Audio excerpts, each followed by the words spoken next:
Alright, buddy. Let's get back to it. Let's go fuck up that children's park. And children's park's the top left one.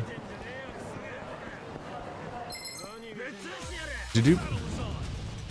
It is interesting learning that the game is going to be going in a pretty... I need to eat, actually. I probably shouldn't use... Oh, I picked the level 1 guy. Why did I use an ability on him? Power of autopilot. Uh-oh. Aha, you don't have any friends, loser. Aha. So there's a moment where he recovers. And if he doesn't successfully turn white and recover, then he'll, damn it. Then he'll still be down and I get to beat him up for the next turn for big damage. Too easy. I need to eat. Oh, that's a really expensive place. No, I remember that place. See, I remember places because it's Kamurocho. I've said this in other videos, but it's always worth mentioning throughout, especially since this might be like a jumping on point for people.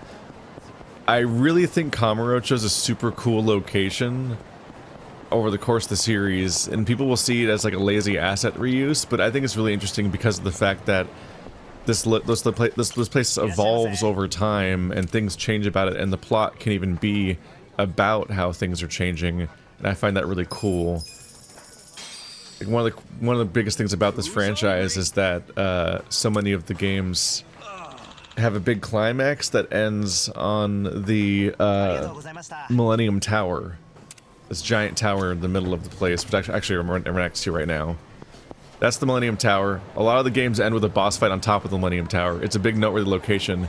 Kamurocho is so geniusly used that Yakuza 0, it's all about this big land grab, and you don't know what that means necessarily going in if it's your first game, but it's fine because it still reads as a story that makes sense. It doesn't depend on you knowing this. But if you've played the other games, you realize that the place that all the land grab is happening on is the place where the Millennium Tower is going to be built by the time Yakuza 1 happens.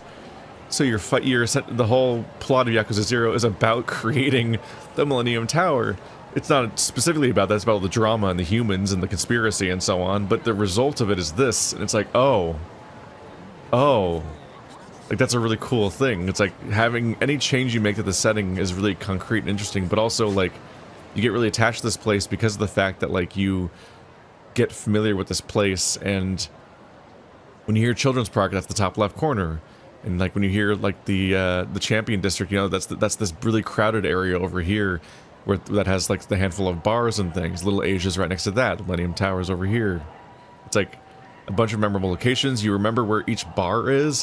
When we go to Cafe Alps, I'm like, I remember Murder at Cafe Alps as a quest chain. Like, we've had a bunch of Cafe Alps quests. So having Cafe Alps be the place where he was waiting for his girlfriend to show up, his pregnant girlfriend to show up, it's like, oh my god, that's Cafe Alps. It's like so much stuff is layered onto each of these locations that they become noteworthy and meaningful and interesting, and like an entire like multi-story chain is tied to Kamurocho Hills here being it was the homeless encampment in 0 and 1, I think, and then it becomes this construction area, and then it becomes Kamurocho Hills, this specific place. Like, over the course of the franchise, it changes as a location, and this stuff's just really interesting to me, like seeing which stuff gets removed and what stuff gets being added in.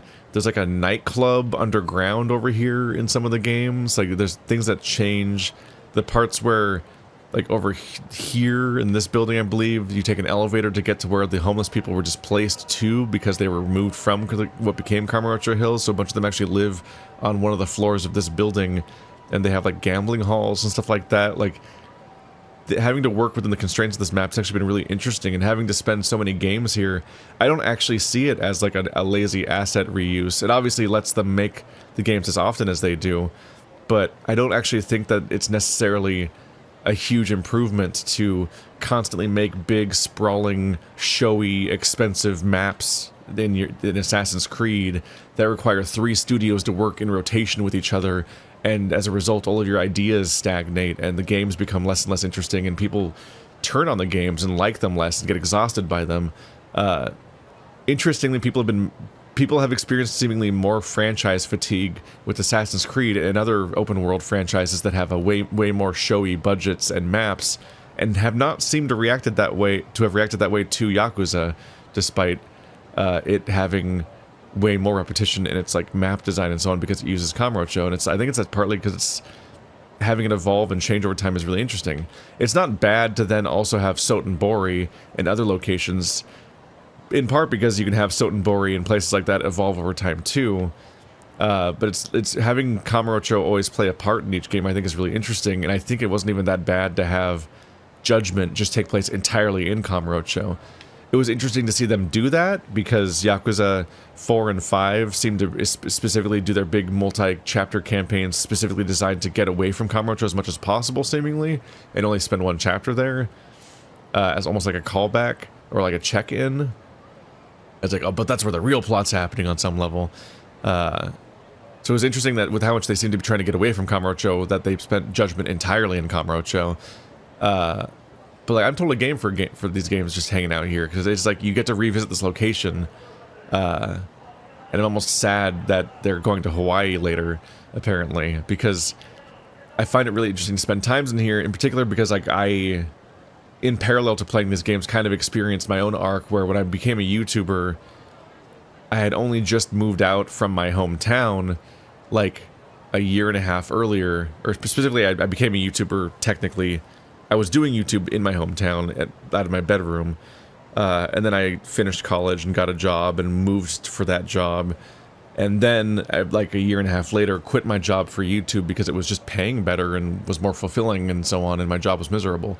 So I then went into this full time, more years pass, I then go back to my hometown, and it's only been a few years, and it's like I'm shocked by how quickly the landscape can change, and how much like there's overpasses in places that I was thinking about how like there was this one fucked up intersection where there was a four-way intersection, immediately after that was a train station, train tracks, and then after that was my school.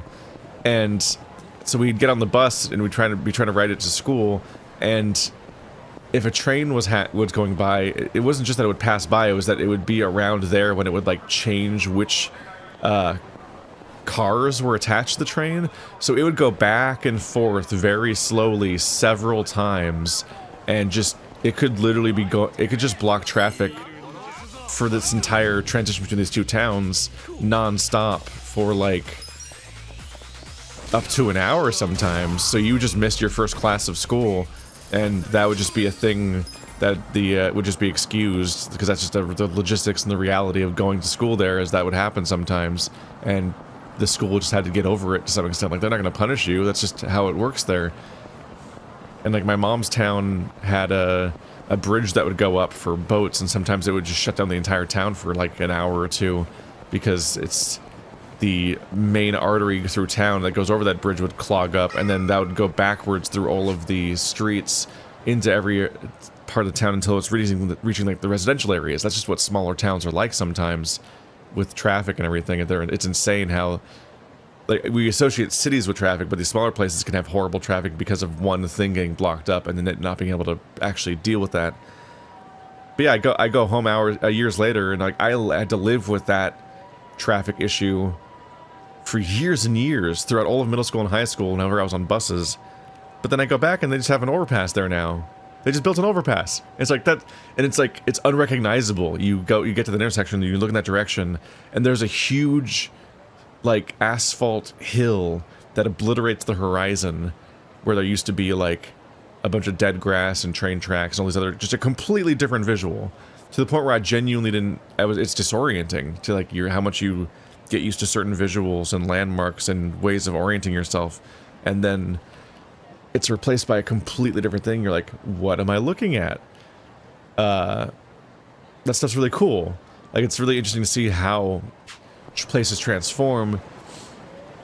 And so me overthinking it and getting interesting about it, like, I think that the Yakuza franchise being in Kamurocho for so long is interesting, because you get to see a location change over time in a way that video games never really express, because you're almost never in the same places. It's one of my biggest things that pissed me off about one of my favorite franchises from the 2000s. I loved the Mass Effect games, 1 through 3. But every time you went back to the Citadel, you never went back to the Citadel. they didn't reuse the locations from the Citadel that you went to. And I'm like, why not? You're going everywhere else that's new. Why not reuse the Citadel map and actually see how it changes and swap out the characters, maybe even see old characters go through new things, or see how the Citadel is recovering from the damage it sustained at the end of the first game and so on. It's like, nah, you go to the Citadel in Mass Effect 2 and you go to completely different locations. And there might be a lore explanations, like you can't go back to the Presidium because you're a wanted man with Cerberus now or whatever, but it's like, man, with each of these games being a bunch of new planets and new locations and even a new Normandy, going back to the old Citadel with a facelift would be really nice as a touchstone throughout the series, and they don't do that, and no games do that. They're so afraid of reusing locations, even though reusing locations can be extremely meaningful. And so I just find that this is a very unique moment in art as far as video games go. The extent to which Kamurocho is reused from game to game for like 2 decades.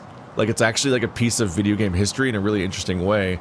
And I'm really annoyed that I couldn't do a series for you guys on Dead Souls, because what's so interesting about Dead Souls is that they spawn you here ish. I think you start off in like New Serena or something like that.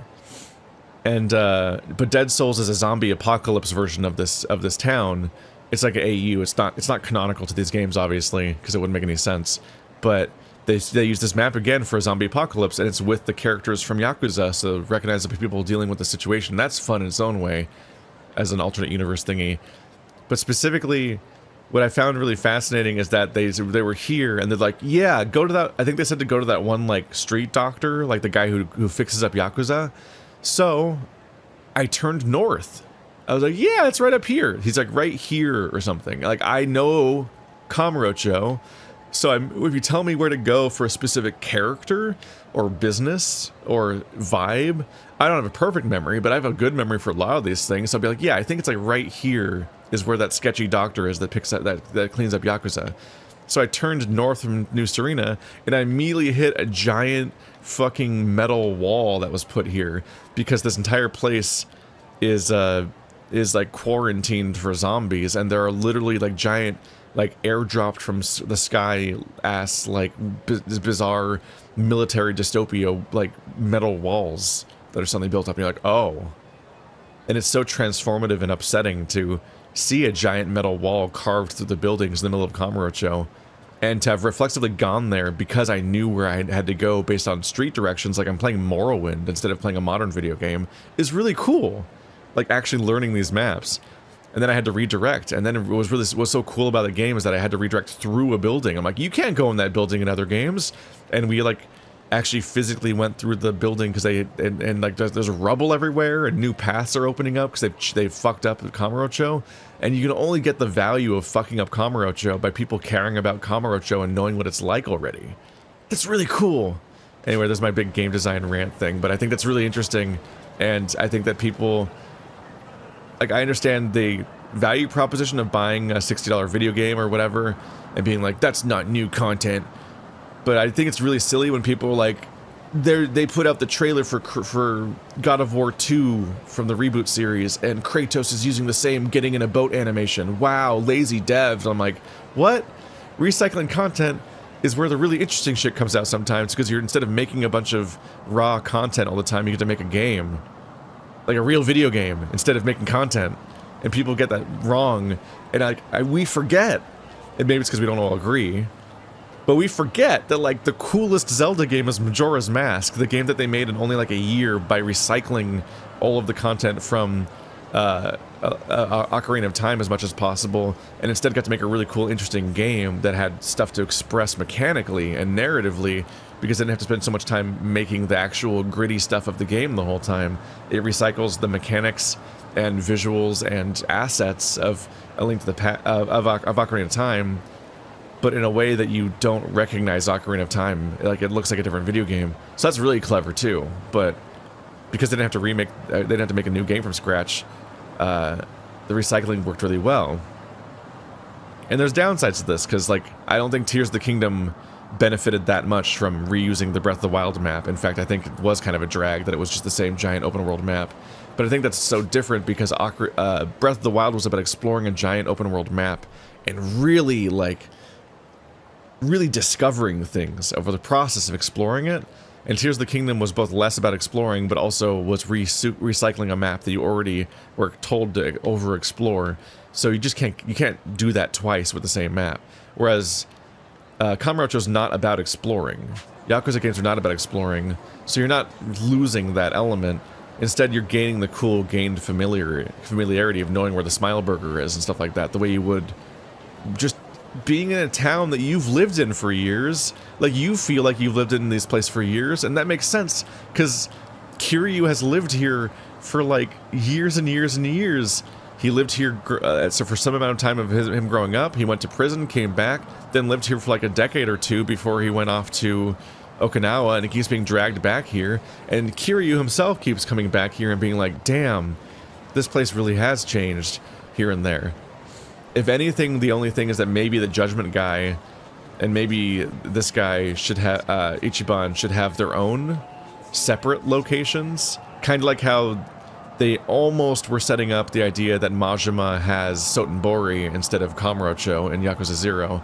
Like, it would be kind of cool if every character had their own neighborhood and their own particular city that they were especially associated with, which they kind of touch on a little bit by having the characters of 4 and 5 have their own campaign locations sometimes, but they don't go back to the same places in each sequel, and they're not even really associated with those locations. Like, Saijima's open world is just the place he happens to end up in when he escapes prison.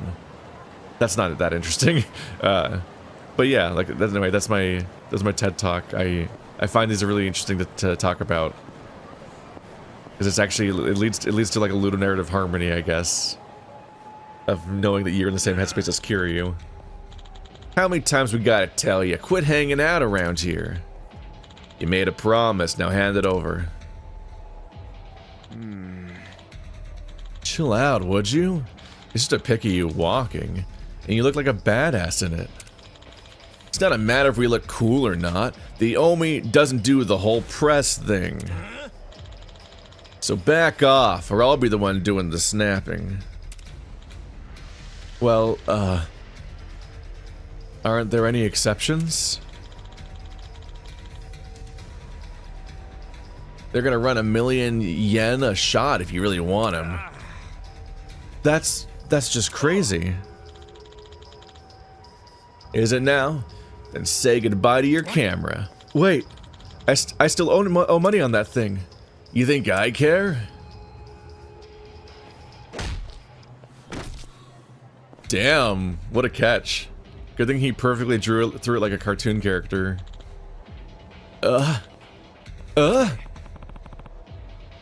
Why break a perfectly good camera? Who the hell are you? I gotta talk to this guy. Don't worry, I'll make sure the shots get deleted. That makes us square, right? Aren't you Ichiban? Ichiban Kasuga? You got out? Been a while, Ushio. Hey, isn't he the Tojo clan guy? What? Red suit, scraggly hair, it's gotta be him. He's the one the Arakawa family told us to look out for. If we kill him and drag him back, we'll be fucking heroes.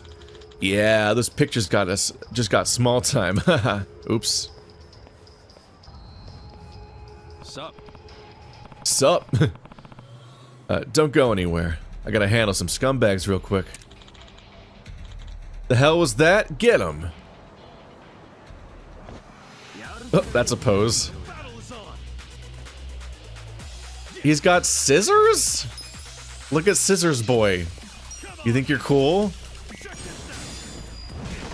God, they do not take a hit. Aren't you supposed to be Yakuza?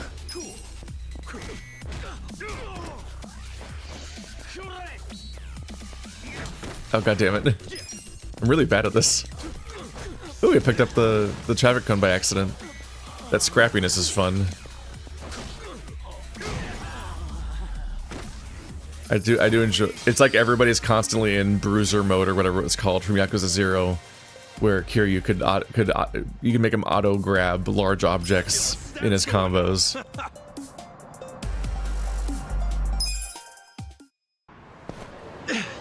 Damn, you're strong. We're gonna remember your face, Dick. I'm surprised they didn't voice the last scene, but they're gonna voice this one. Job, but you ought to love being alive more. Else who's gonna take care of that precious camera? A real fist fight between the Omi Alliance and a Tojo clan loyalist. Oh yeah, these pics will go for a fortune. Thanks, Ichiban. Hey, hold up! Is he just gonna run?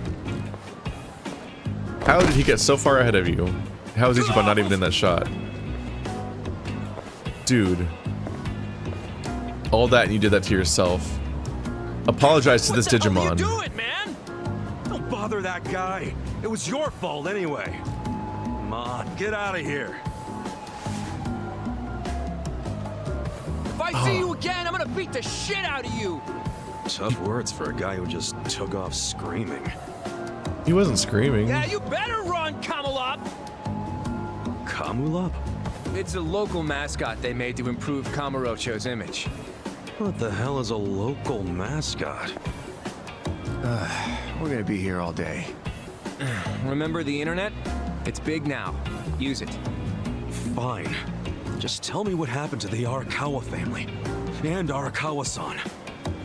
That's a great line. Remember the internet? It's big now. Use it. What a fucking 20-year recap of what it's like to wake up suddenly in, like, was it 2019 when you went out in like 2001 technically, the beginning of? Yeah, damn. Ugh. I'm thinking about the era where I was printing out game facts tutorials on Dynasty Warriors about how to unlock everything. Just all text game facts tutorials, and that still would have been like 2004, years later than when he went into prison. You were in that family once upon a time, right? Stop! You gotta know what happened, being a local reporter. I don't believe that Arakawa-san was a traitor. It wasn't who he was.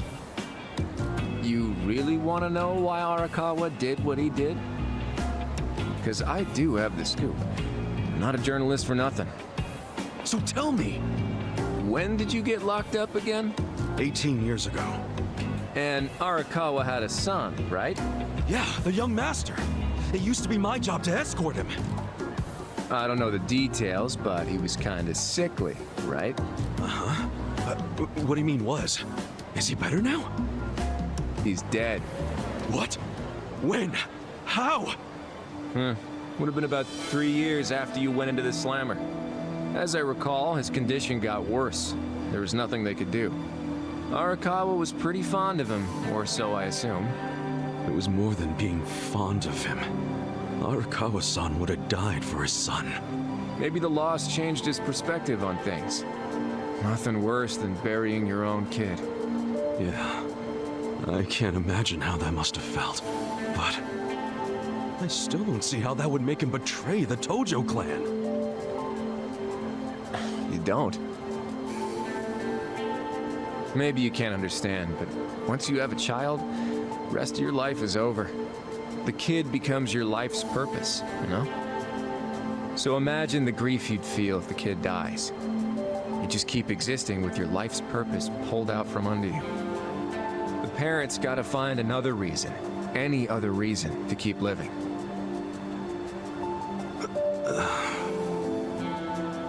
Couple that with the fact that Arakawa is a Yakuza. I think maybe his new reason to live became watching the world burn. He wouldn't.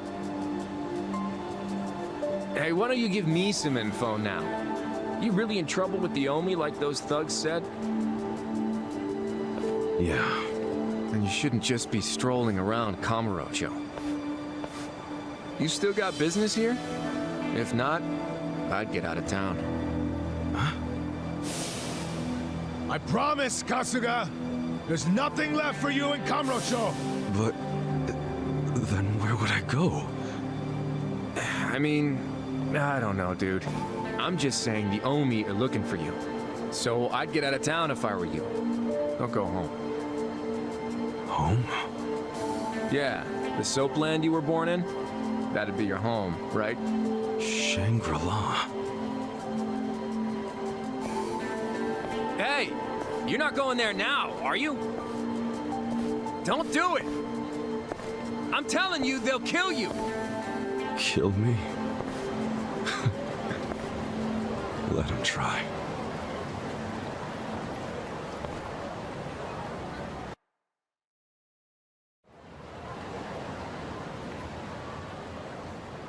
This boy's shaken up. By the way, the camera still works well. Not for taking pictures. It still works for storing pictures. He's gonna post those pictures of you fighting the Omi Alliance people, and everyone in the Omi Alliance is gonna have photos of the guy that they want to take down, which isn't great. Although you don't seem to be having a lot of survival instinct here, because you have an extremely iconic appearance of like the suit and the hair, and they're just describing out loud to you that that's what they're gonna hunt you down for. So it'd be a good chance for you to change that look. But you're gonna keep this. I know you're keeping this hair, and you're just so you're really actively asking people to track you down, which is a choice. Astringent gauze, medicine that soothes bleeding, poison, paralyzed muscles. Oh, these are just JRPG mechanic buttons. Burns, cold, paralysis, poison, bleed, drunk. Crafting? Cow attack? What the fuck is that? A liquid laundry detergent. You can use it for crafting weapons. How does it do that? Exactly. I have 8 salmon onigiri. I think I've been picking them up from fights maybe, so I don't think I really need to actively buy anymore.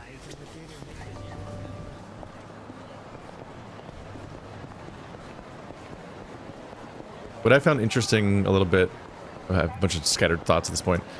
I want to talk about JRPG mechanic stuff at some point, but it's also the, it's interesting that they phrase it like, so he just wanted to watch the world burn probably. Really killed him when his dad, I get the idea of that, and his kid dying and everything, obviously. Hello, these weird safes.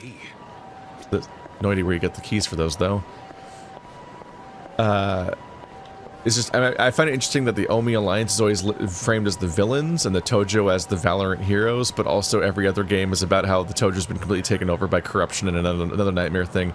And I'm just like, again and again, I just don't know what about the Tojo clan is supposed to be virtuous.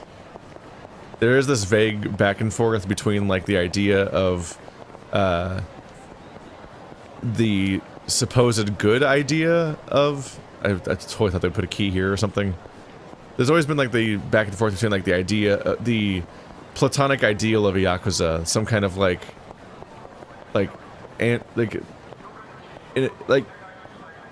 kind of what like anarchists want on some level, like this version of like somebody who's like anti-police and like separate from the government and laws, but still like positive for the community. And it's like there's been versions of that throughout history, but not fully that. Like from what I've gathered, the real life Yakuza at times in history have been a huge boon for the community sometimes, but also there's an element of like it being PR management cultivated by the Yakuza intentionally as a narrative, so it's like inherently not entirely a trustworthy concept as much as it gets shared around. Because it's just not that surprising that Yakuza, a power structure that enforces itself, would of course be its own version of essentially having propaganda, but for themselves instead of for the cops. Like they would try to sell the idea that they are the good guys, which is muddied when they do anything decent.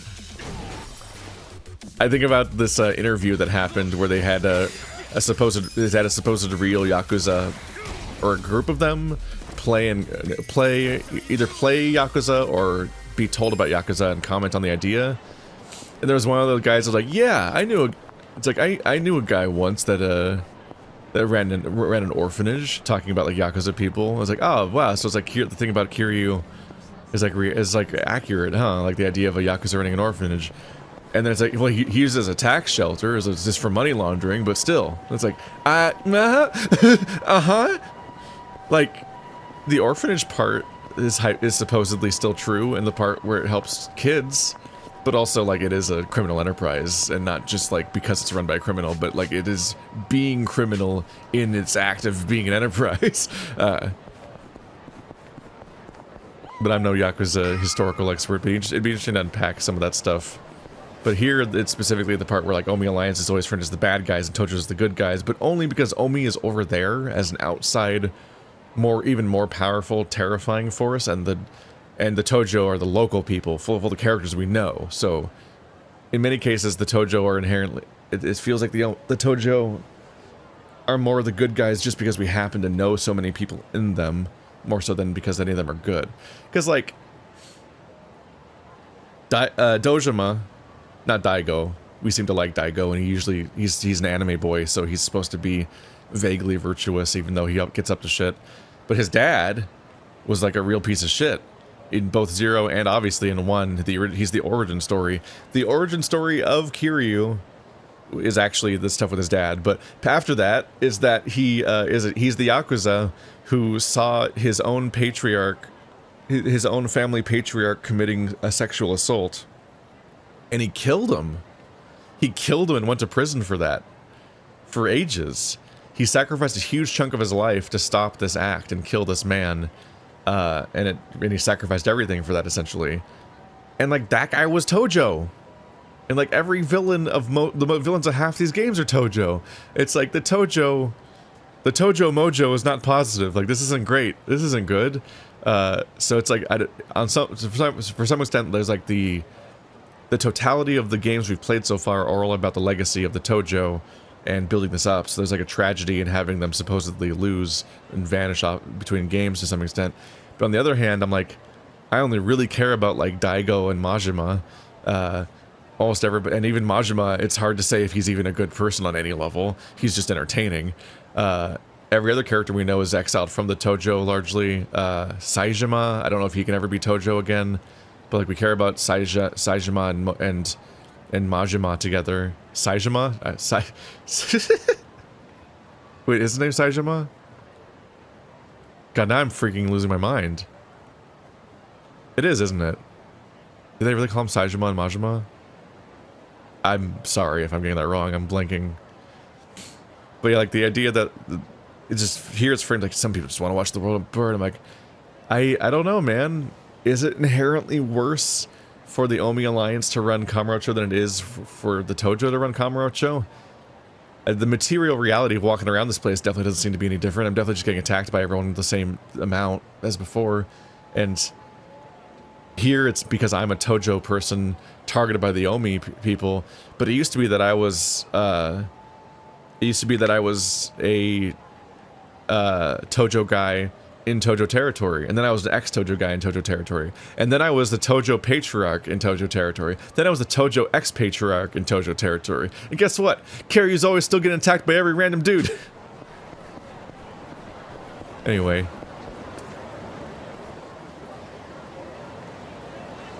That's looking a bit rough for wear now.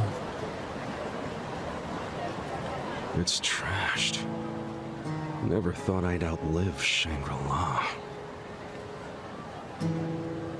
So, is this the last stop on your tour of Kamurocho? Well, I knew you'd end up here eventually. You again? For real? Unbelievable, isn't it? A neon bright paradise like Kamurocho, and here's this dark, rotting husk. What happened here? Do you know? There was a Tojo clan civil war. Some moron drove a dump truck through the place. Well, no one's come near it ever since. Now, it's a den for lowlifes and thugs. Some real messed up dudes live in there now.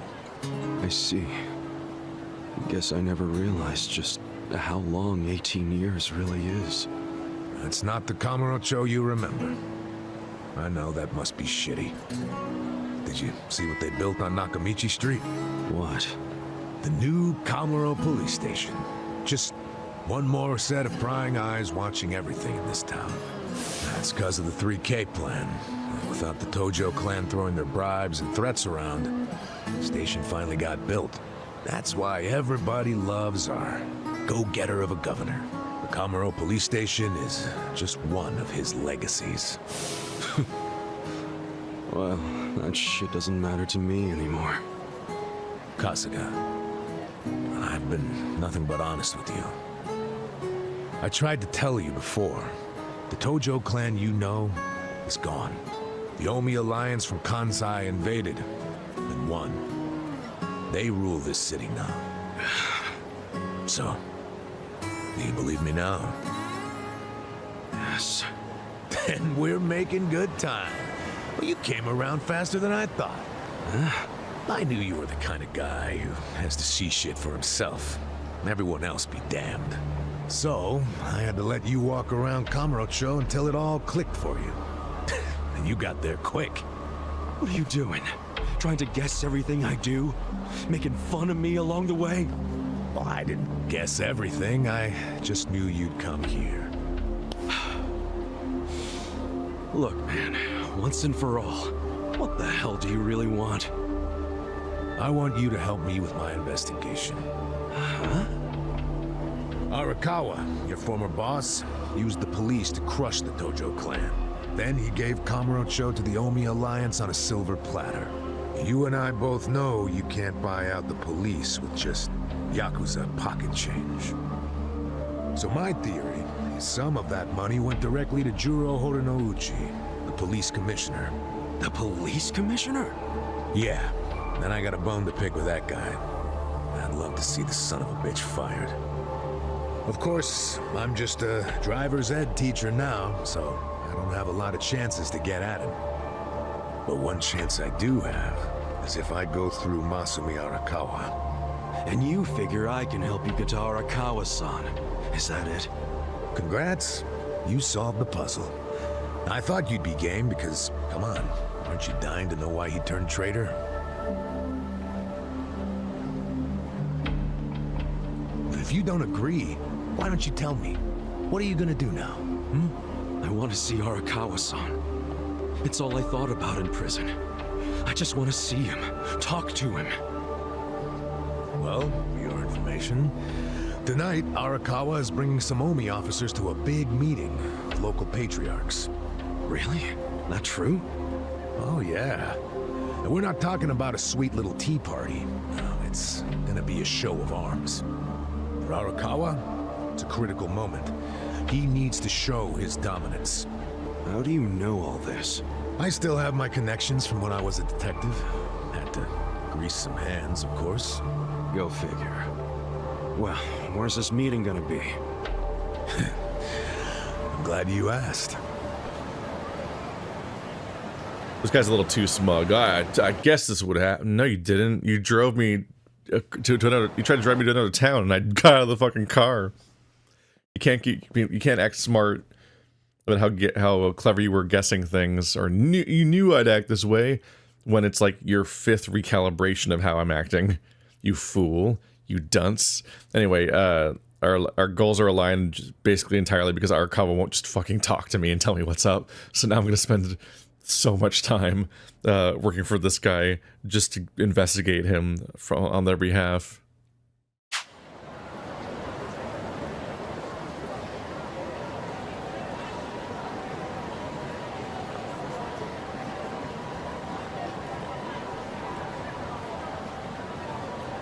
Check out that restaurant over there. Heian Tower. Oh, that's... Oh, have you been there? It's a pretty classy joint. Expensive as hell, though. No, I haven't gone. It's just... Arakawa-san once promised to take me there. To eat Peking duck. Wait, I get it! This is Arakawa-san trying to contact me! Huh? Wait, what are you saying? It can't be a coincidence that the meeting is going down there. At a place that meant something to me and him. Of course it could be a coincidence. Come back down to earth, kid. There aren't many classy restaurants around here, period. Stands to reason he picked one of the only ones. Screw you. It doesn't even matter. What's important is I can finally talk to him. Okay, first of all, the meeting isn't until tonight. And on top of that, the Omi know you're a Tojo loyalist. If they catch you, then you'll have zero chance of talking to Arakawa. Now, luckily, I have a plan for sneaking in. Unless you wanted to bust through the front door like an idiot. Okay, what kind of plan? That's a surprise I'll save for later. Later? What, we're just gonna wait here till they show up? No, I'm sure you have shit to do, just like me. Let's split up and meet back here tonight. Here, take this with you. What is this? A smartphone. I assume you've seen one before? Nah. How do you use it? Why do they make phones so damn complicated? Smartphone. You'll figure it out. Just make sure to pick up when I call you. Whatever. You can now select smartphone from your pause menu. You can yell aloud to check your mail, take pictures, call a taxi. More smartphone function will be added as you progress the story. That's how phones work. Okay, so remember, we're meeting in this part of Theater Square tonight. Till then, keep a low profile, will you?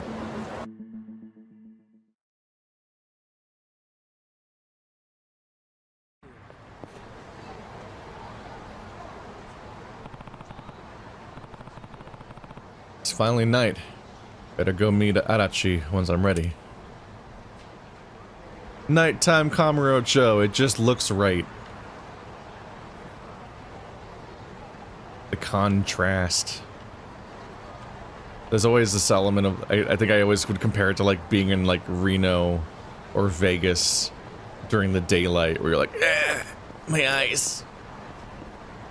There's like places that are defined by their like city lights at night. They look a lot stranger once the sun comes out. It's like the hangover look. Like things look hungover in the daylight. This guy is tiny baby level. And now he is dead. I killed him. Oh, it actually worked this time. Well, that's rude. I'm not even gonna look at your backup, I'm just gonna kill you. Steamed punk. May I see it? Aurora Borealis. Stop. Oh, you're just summoning level baby people. That guy's taunting in the wrong direction. That's how cool your summons are. You're just giving me more experience. Probably, if it counts that way.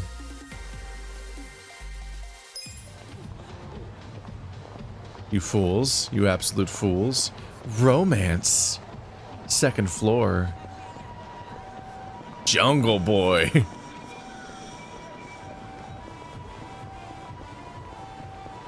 think he remembers me? It'd be really sad if the same guy still worked here actually 20 years later. Wild Jackson. Authentic American food. You can tell from all of the soy sauce in the burgers.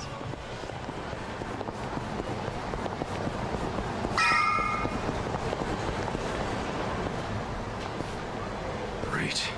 Adachi-san's not even here. And I'm sure this is where we're supposed to meet. You really should just sell that business pronto. Don't be sad.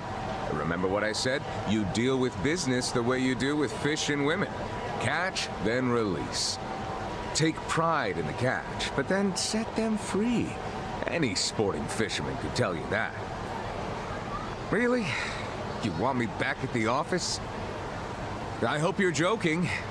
I pay you generously to deal with this nonsense. The whole idea behind bringing you on was so that I could enjoy my nights off. Ciao. Is that also Sungwon Show? Wow. Typical. Hey, sorry to bother you when you're busy. What? You seen a burly-looking guy in a blue coat around here? A burly-looking guy? Sorry, my friend. Myself, I only pay attention to the ladies. Sure, yes.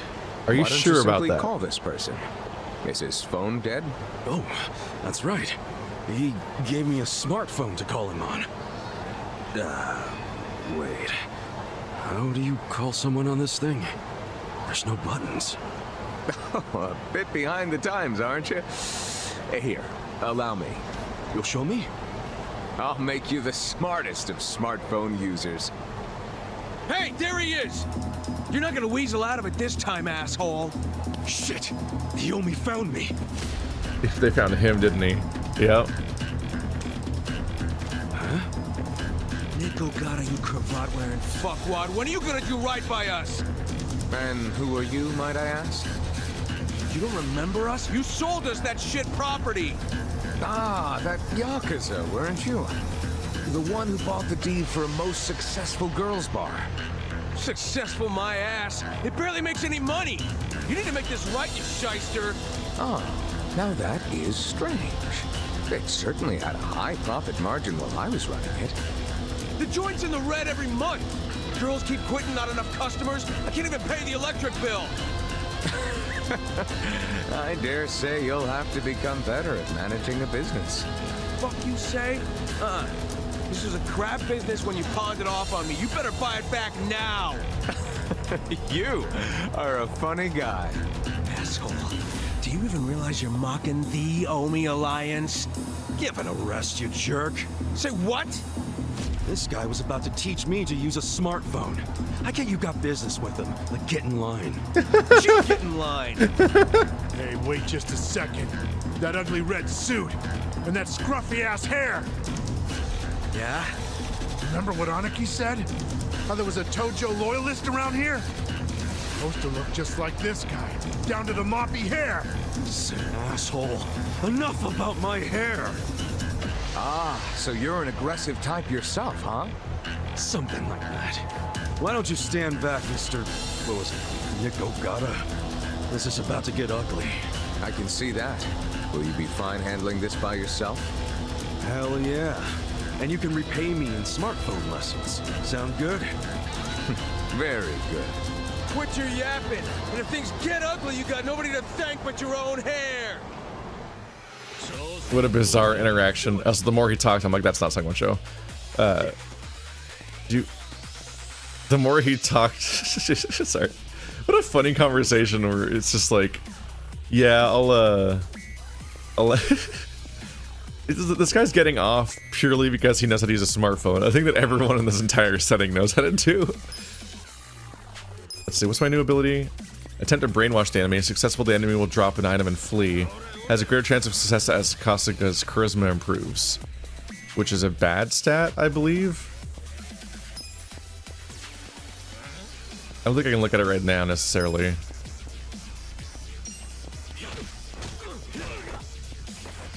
Yeah, I was pretty sure if I attacked the back guy, who seems like a better target to attack, that I'd just get intercepted. Well, now he's in the front, the fool.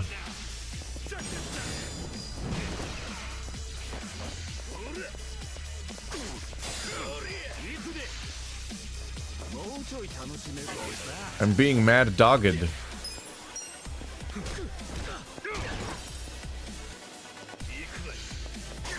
I'm amused by how telegraphed it is, though, that these games really... Oh no, I'm bleeding. These games love to introduce a special NPC who trains you on a particular thing. It's like, this guy might be here to be my campaign-long trainer on how to use smartphones. Just because there's always these trainers in these games.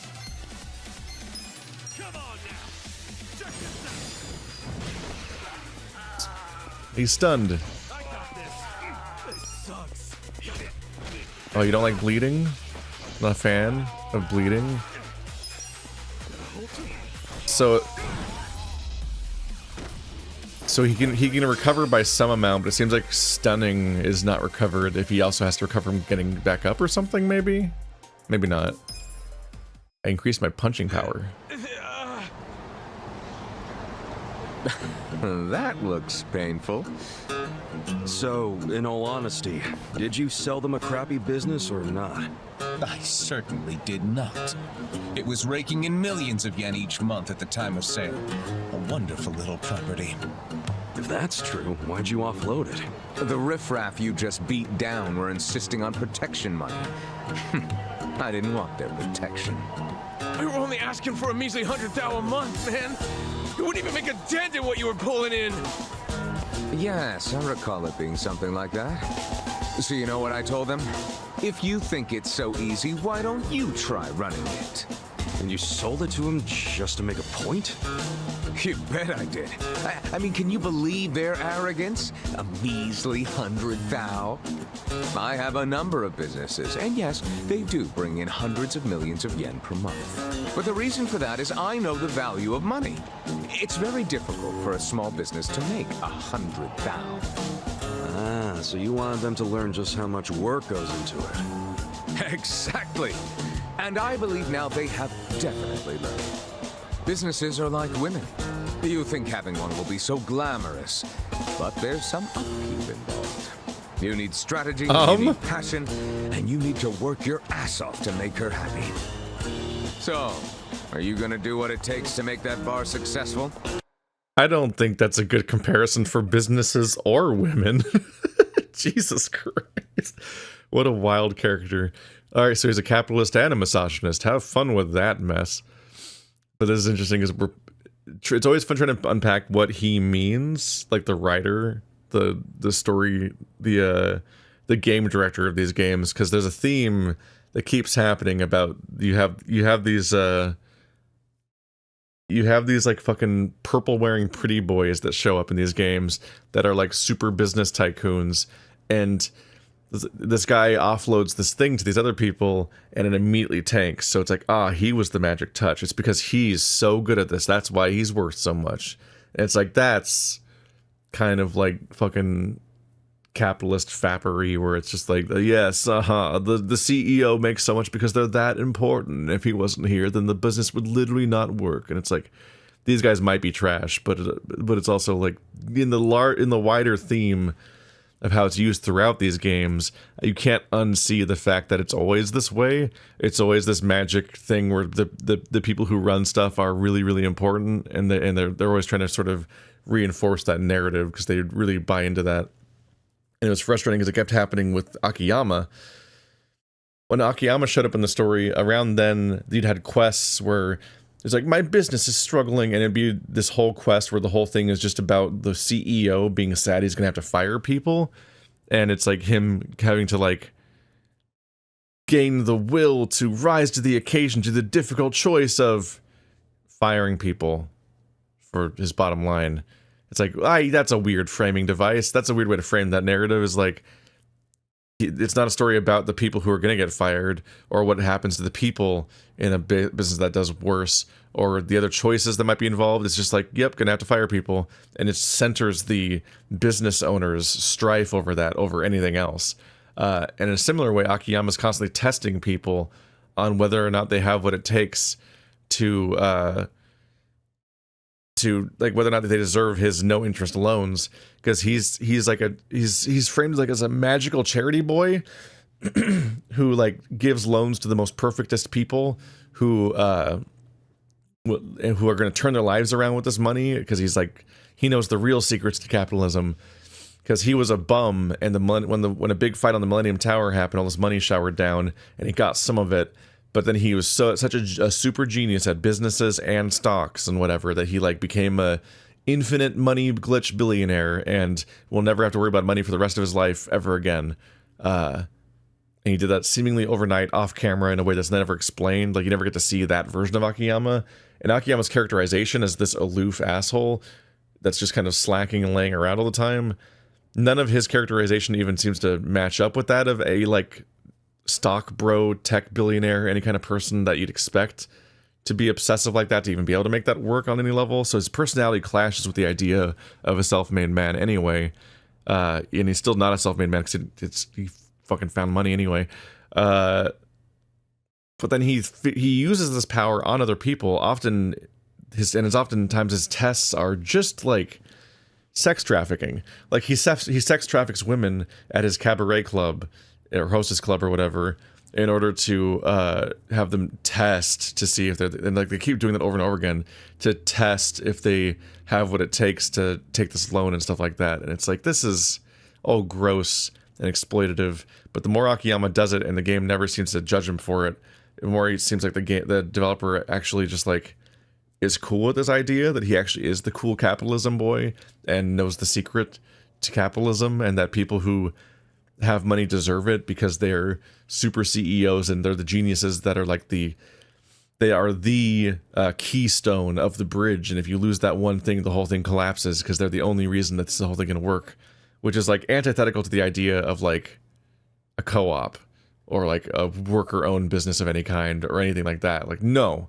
only the self-made great men of history can make these things work, and that's how businesses work, and that's how hierarchies work. It's like it's an inherently like extremely biased way of presenting the world, and you can see it throughout all their stuff, and you can see it going on with places like this. It's like, I see this in a vacuum. The Omi Alliance are assholes and random jackasses that muscle into your businesses are obviously in the wrong, and they probably wouldn't know how to run a business. But in the wider context of the series, you're like, okay, there's an agenda here, though. Like, there's a reason why this character's presented the way he is, and why he's able to talk down to the actual Yakuza in this case, and why he's proven right by the narrative and so on. It's like, it's because he keeps doing this in these stories. Fuck that! I'm done sinking money into that bottomless pit. Fine. I'll buy it back from you. But for half of what you paid me. Fuck you! But fine, take it. I don't care anymore.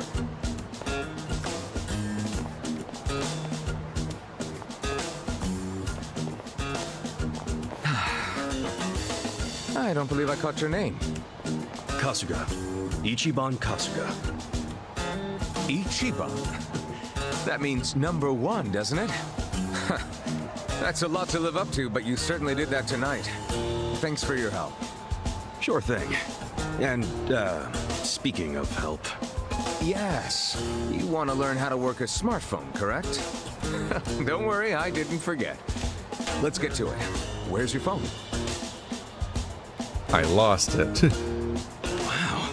I actually feel like I can make use of this thing now. Thanks, Nick. You're welcome. Mayhaps we should keep in touch.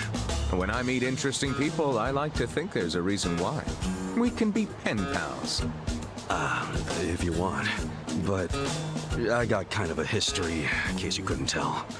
I got out of prison today. That sort of thing doesn't bother me. Well, you should probably know. I was charged with murder. Is that so? Oh my, you are interesting. And rather blunt, too. You've got more honesty than sense. But I like that. Oh, yeah? You might say I associate with people who have, well, all kinds of baggage. I run an airline.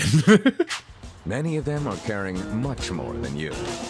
No kidding. I'm starting to think you're shadier than the guys I knew in prison. Bad news for me if that's what a felon thinks. 1 point for Mr. Number One. Guess so. Well, see you around, Ichiban. You're not gonna just randomly call me or anything, are you? I just might. You'll find me to be a very persistent man.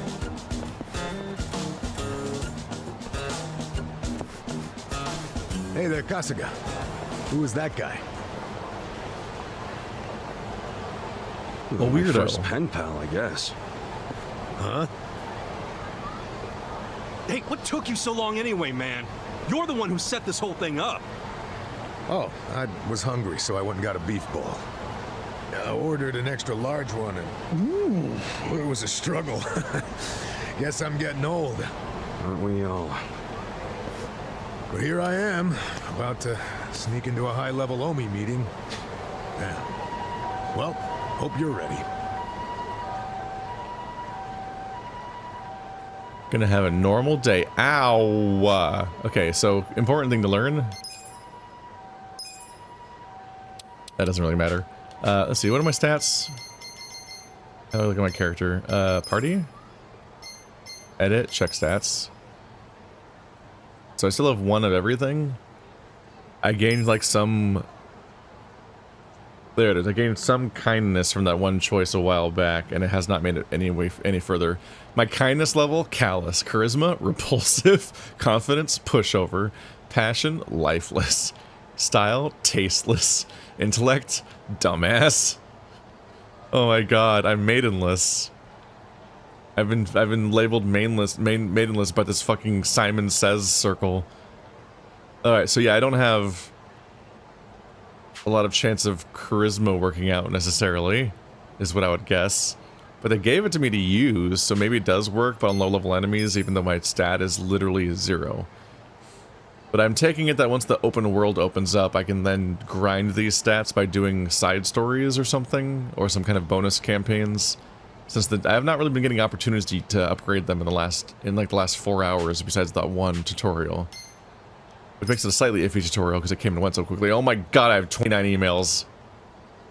And Suji decks. Pictures? That's for pictures I take myself. Goodness. Okay, they're all tips though. Pasca's personality. Okay, it's just all the things we already knew about. Okay.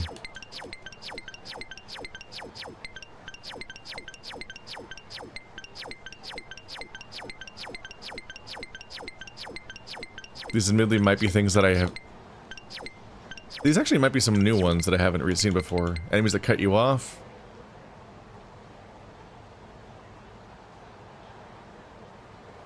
Yeah, enemies may sideline and obstruct your regular attacks if you try to get past them, especially if you have party members who are being targeted. However, enemies cannot block skills. Yep. We encounter them running into us and blocking us like that. And me being able to hit somebody else before they recover is going to make more sense when I have more party members, because they can capitalize on my attacks instead. And the bigger level gap, the more you can obliterate people. I need to be careful not to fight people that are 5 levels higher than me.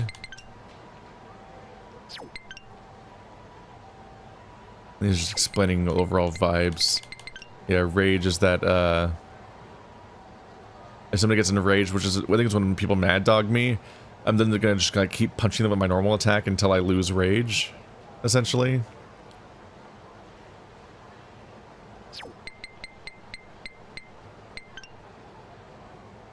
Intellect makes it harder to be brainwashed. Style counteracts charm. Confidence counteracts sleep. Sleep? That's a weirder one.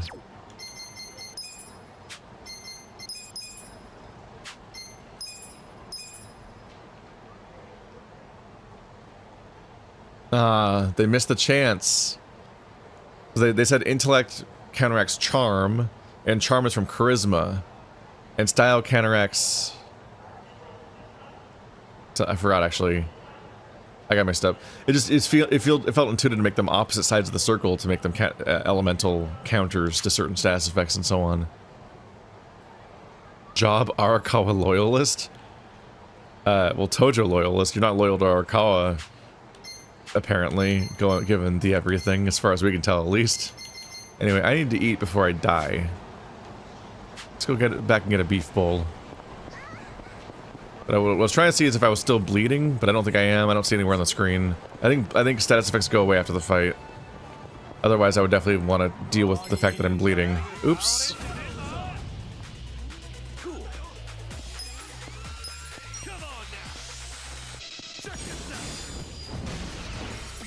That man exploded. Alright, let's try to charm somebody. Just want to be friends, my man. What, you want to fight? That didn't work at all. That didn't work at all. I kicked a bike at you. It's fun to see that move return. Nice. My stats are going up. Is a job rank up different from... Yep. So I'm level 5, but I'm level 3 at my job rank of Arakawa Loyalist. And I'm noticing the stats are going up by a lot more here. 8 to 3 as opposed to like 3 to like 1. I don't know why I said those numbers in those order of like high to low. Ow. Oh, I just leveled. So I don't need food anymore. Right. Once the open world opens up more, I probably have more chances to actually make money too, because at the moment, not doing great. Let me back in. Alright, let's punch some Omi boys. And maybe stab them. Yo. You ready? Okay. Yep. Alright.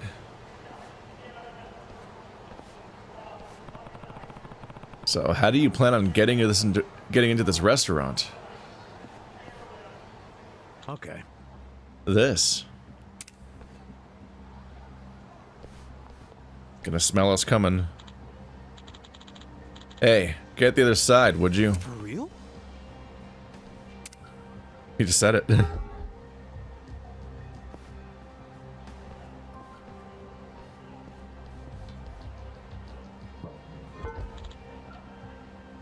There. Hmm? Huh? You're coming too? Yeah. Of course. You're not the only one who wants to talk to Arakawa. I need to find out what his connection to the commissioner is and get the proof. That's the whole reason I teamed up with you. You're nearing retirement, aren't you? You sure you should be pushing yourself so hard? Hey, who do you think you're talking to? Who found out where Arakawa is? You? Is this really the time to argue? If you don't have each other's backs, we're both gonna end up dead. I helped you, so now I'm asking you to return the favor. Come on. Damn it. Fine. There it is. Oh my god, that sound. You are so JRPG brained. I was wondering if this is gonna be the moment where we get a new party member. Sup? Why is an old geezer who issues driver's licenses got it out for the head of the Tokyo PD anyway? You really want to know? Well, if we're gonna trust each other, then it's all gotta be out in the open. You first, then. Who killed Suzumori? I did. Yo. All out in the open, huh? Come on, let's go. Damn it. Well, to be clear, the dynamic here isn't even you came to me. You're already the person who knows too much about me in a weird, creepy way. Will this place even take us anywhere? Yeah, it should lead us straight to our building. Careful though. Never know what kind of lunatics you'll run into. So this will be our first look at how strongholds work when the game has turn-based combat anyway. Which is that it'll probably just be a series of linear fights. Bong bug. I don't like the fact that he has a bomb. Probably take that guy out first. But I may regret using my abilities too much here.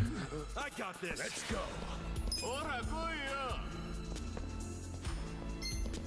He's stunned for now, so I probably should fight the other guy. Is this just like a stick? Let's go. Yes.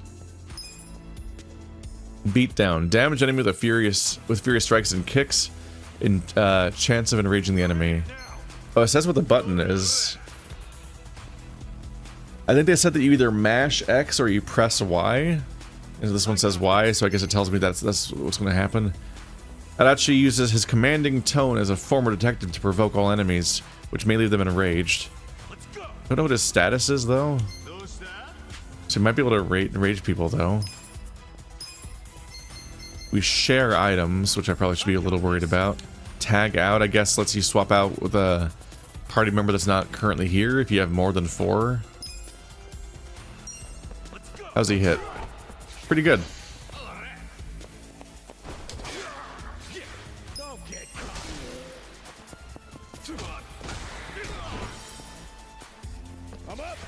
And he has not recovered yet.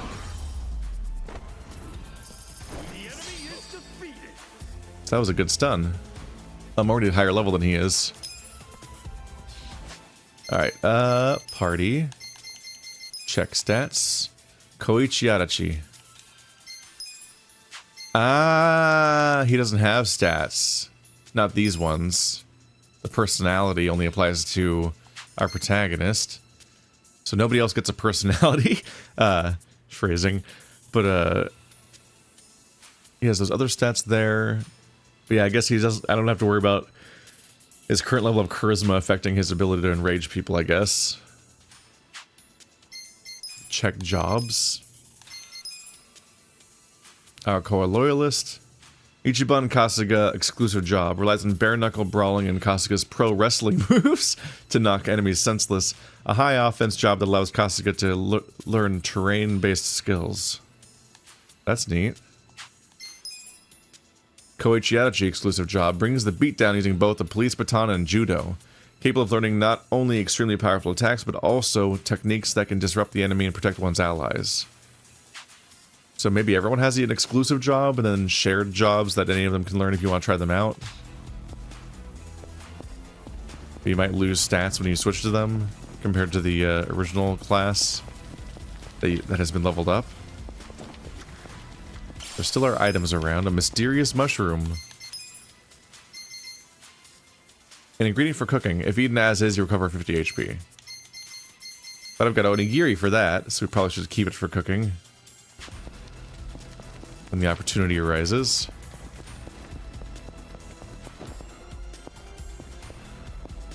With leveling systems like this, I'm never sure how much to worry about, like the resource triage. Or not triage. The attrition. They're unboxers. Wow, they love making YouTube videos.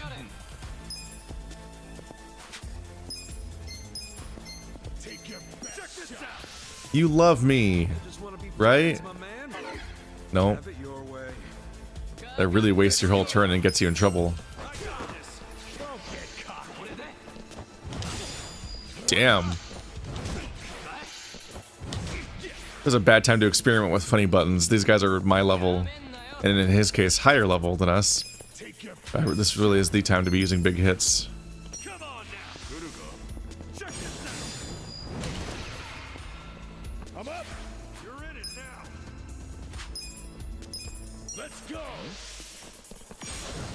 Oh, we have to time it. I guess it's fine.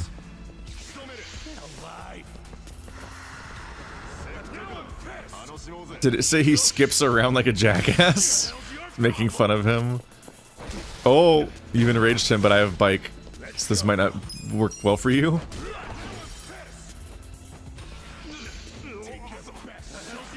So yeah, our buddy is easily enraged. So that's an established narrative thing about him. And it seems to play out in fights because he's been aggroed like 3 times now already. We haven't even done that many fights.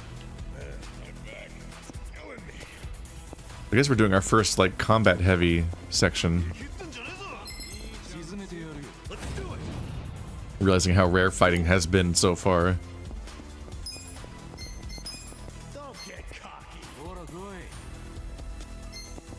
We wouldn't necessarily need to go all in if we just both focus the same guy with regular attacks. That should overall work pretty well. Oh, he's down.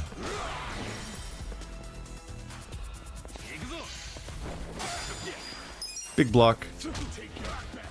These guys definitely hit harder in this real level, yeah. Damn right, we're flattening people. Yeah, when I talk about the attrition, is that at any moment these characters might level up, and if they level up, then they instantly heal. So if you're worried about your resources up till then, you might waste heals, but then they might just level up and heal automatically, defeating the purpose of some of that. Looks like a big old level to run around in. Briefcase? Hardball.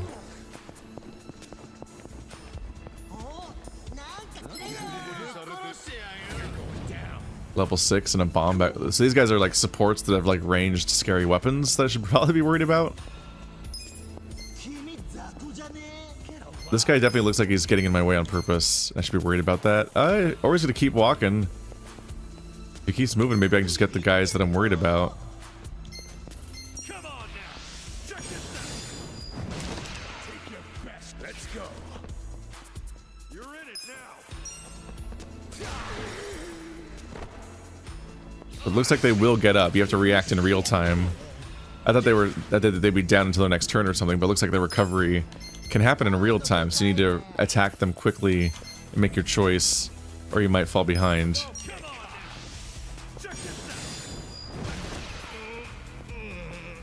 Okay, the higher level character's stunned.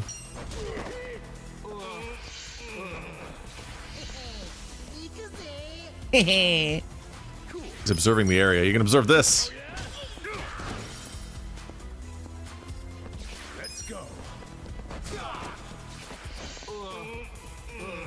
It's very funny that he's stunned, but he like action rolls out of being downed.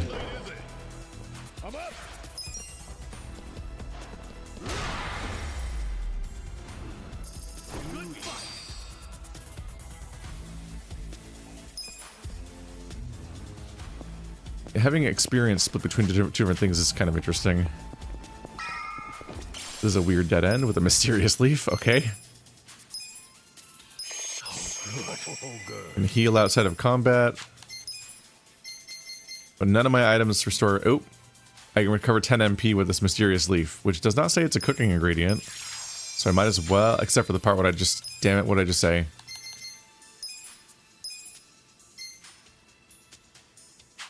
Yeah. It literally just pointed out that I shouldn't do that. And then I did it.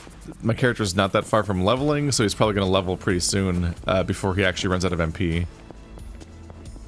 So you look like you have diminishing resources, but they might just not.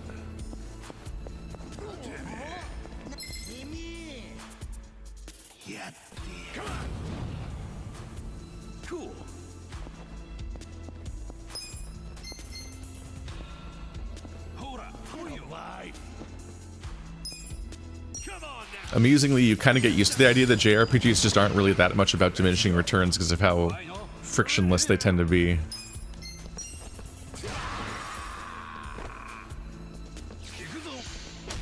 Ow. So I always kind of remember one of my examples of running into a game that was extremely heavy, that had a big consequences more or less. Was I played Enchanted Arms, which is actually an old From Software game. There you go. So they level up even more because they have a job and a class, and if either one levels up, their stats refill. So they're going to refill constantly. Yeah, I played a game called Enchanted Arms, which is a very strange game, not remembered by much of anyone, I don't think. But my brief experience with it was that I tried playing the opening dungeon, and I got obliterated because I just ran out of like resources and like MP to use abilities with, and just genuinely couldn't keep going. And I was like, what do I do? And I kind of like ran from every encounter and ran from anything I could to just like skip the rest of the dungeon.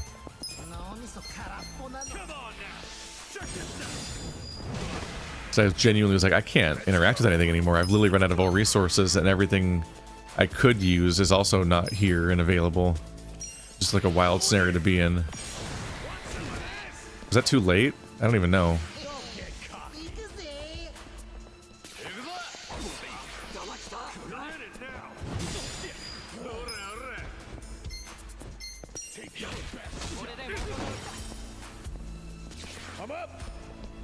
I don't currently have a lot of specific reason to enrage people. Damn it. I think I keep pressing it too late. Ah! Okay, it's hard to anticipate the animation if the camera doesn't cut there in time.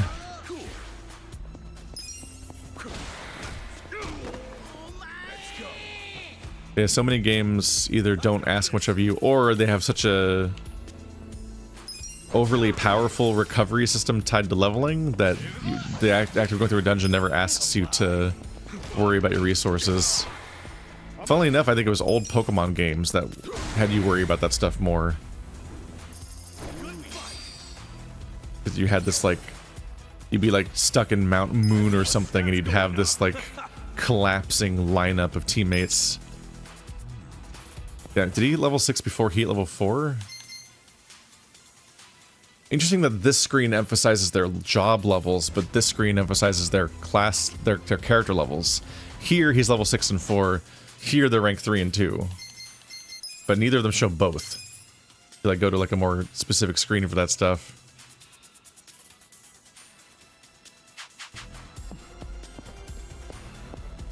Yeah, it's interesting to keep in mind that they can level up their classes and their levels independently, which means that's actually twice as many chances for them to recover their HP and MP in a big dungeon. Makes them distinctly different from Kiryu, who had to go through the whole fight. He had to go through the whole dungeon in one go, using whatever his current inventory was going in, because nothing would recover his health.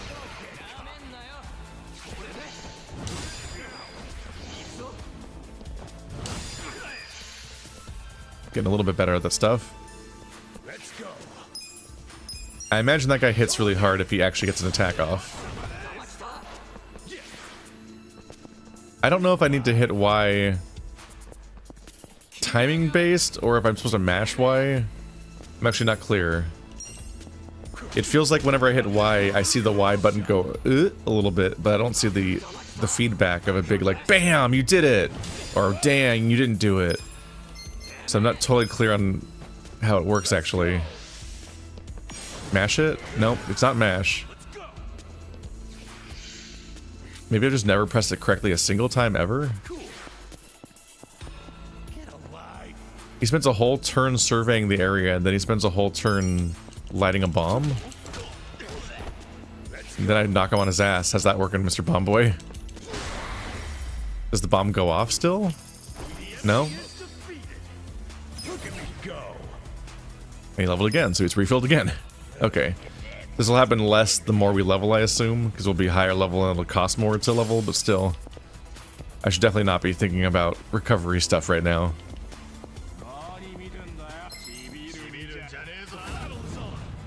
These poor bomb guys are so unthreatening. They're never gonna get a single attack off at this rate.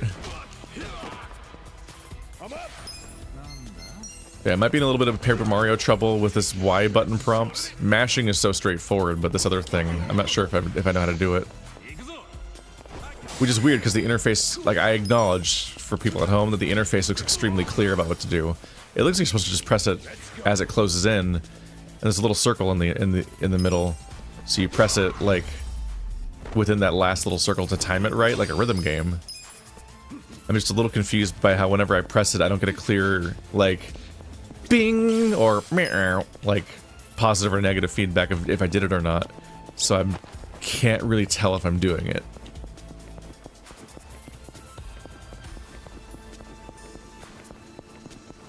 And in a few of these cases, I feel like I'm doing it, like timing-wise, but the game doesn't seem to acknowledge it, so it makes me feel like I did not do it. Recovery spots, they give you all of your HP and MP. They're free. Save points, they save, because you can't save in here, I guess, normally. A dirty what? Gear.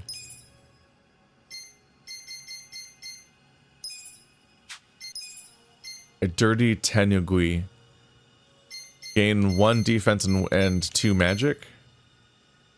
A used hand towel. No amount of cleaning will ever get the filth out of this. Okay. Gross. It's a helm item? I guess it's like, I guess he's using it like a bandana. I figure I'd give it to the weaker character to give him more defense. A faded police baton. So we can get new weapons for him. I assume this guy has to wear brass knuckles and stuff. For his class. Because he can't change out the weapon category. Oh my god, the save point is so much smaller than I thought it was. Or the restoration point. It looked like a whole ass vending machine, but it's just like a little like mini fridge.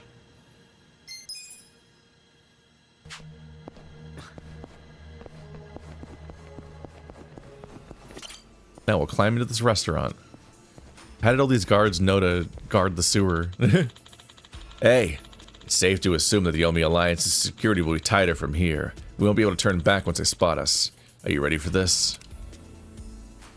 Yeah, I just saved. Yeah, let's go. I had a save point. This whole game is us trying to talk to George Takai. Hey, what do you think you're doing here?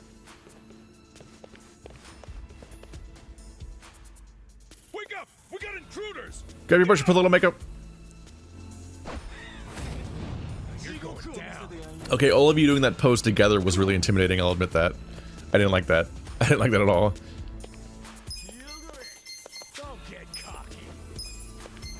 This guy's higher level, let's try to stun him. Yep, boom.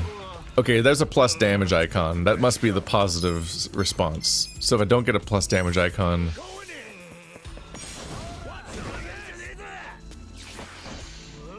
yeah, so I must be doing it wrong. Ow!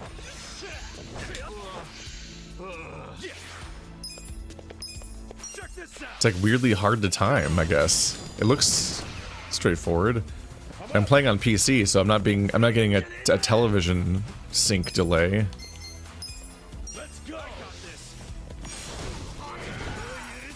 Just gotta keep practicing. I don't get it. Why can't I do it?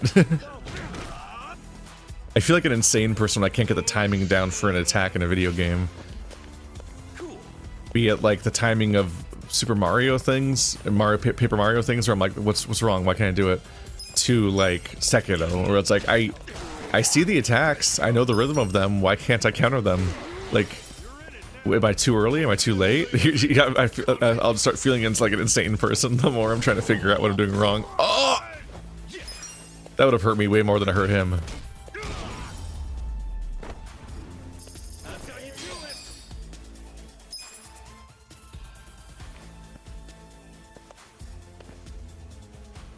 Yo. Okay, let's take her to the top.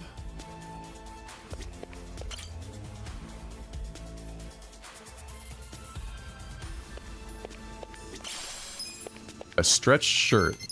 Wow, look at us go. +3 defense, +4 dexterity. What does dexterity do, though? Optimal gear is equip a thing instead of not equipping a thing. Thanks, game. Sorry. I mean, I can put it on. I probably should put it on the other guy for his defenses. I'm just like, how do I look at stats?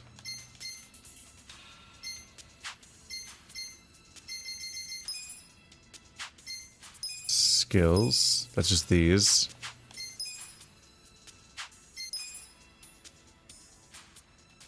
So attack is stabby. Dexterity is open hand. Party. Check stats. Yeah, I can't highlight anything, so I can't really check what this game's definition of these stats is, I don't think. It just says dexterity. This guy has way higher dexterity. What's a skill called? Somewhat unhelpfully, these stats don't tell you what they use. Beatdown has a fist icon for punching, but is it all strength, I guess? But this icon for strength is sword, so it's not the icon for strength. It doesn't say what stats benefit the individual abilities. These games can make it really hard to interpret how they work sometimes. Because games have wildly different definitions of what stats even mean from game to game. Because I'm wondering if I should give him dexterity if he benefits from it, because his dexterity is higher by default. So maybe he benefits better from dexterity gear anyway. No real idea, though. Let's see. Smartphone. Battle tips. Dexterity or stats.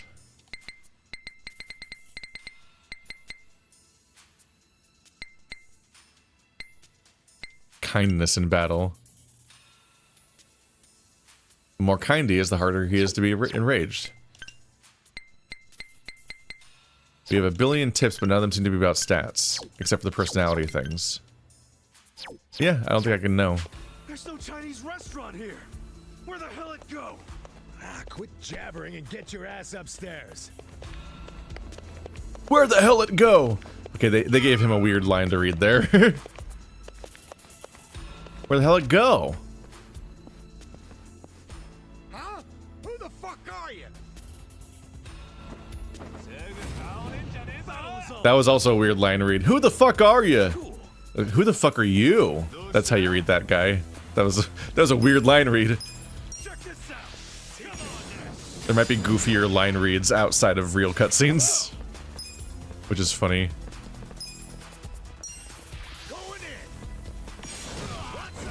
I cannot figure it out.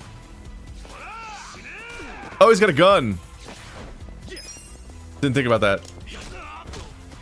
I was thinking about how I should have focused the same guy with both people, because I need... My usual strategy is to remove enemies as fast as possible, diminish the numbers as fast as possible by attacking the same targets, because then they have fewer actions on their team. Hey. Kasuga, this way. Damn. Shit. They just keep coming. Guess we ought to take a leap of faith.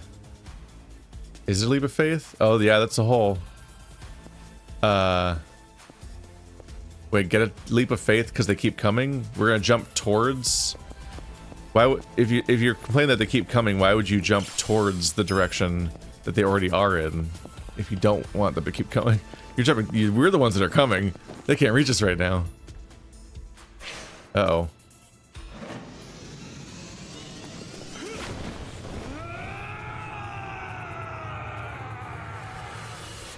Be sure to loudly yell so they all turn to face us. Oh, they're slow to react. The Omi Alliance. They use swords, but I use a stick. That means that's how you know I'm the good guy. Look, these guys are way higher level. Granted, I'm leveling a bit too, but damn. Oh, I bet they're the same guy. Whoops. Oh, that guy was a baby.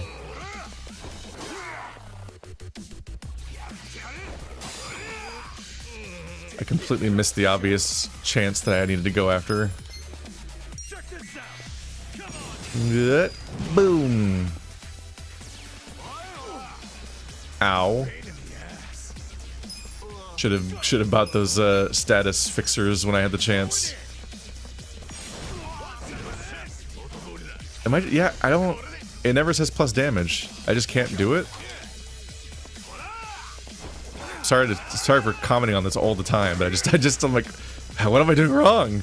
Why can't I use this ability? It's my first ability on this character, and I cannot do it. Gotta do something about this. I got this. Huh? Let's go.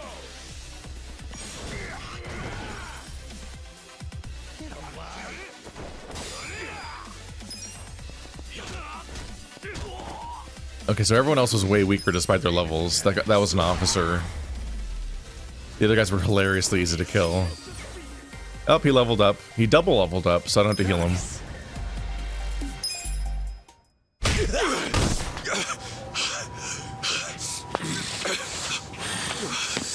You okay? I'm fine. The meeting's just down those stairs. Let's get a move on.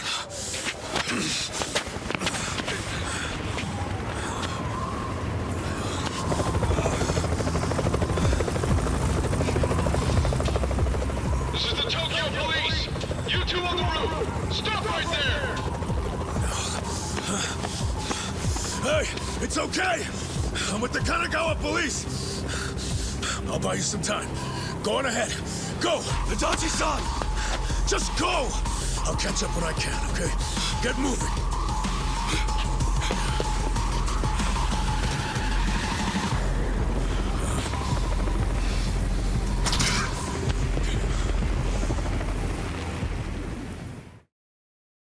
You caught it up to us immediately from all the punching noises? How did you even catch us?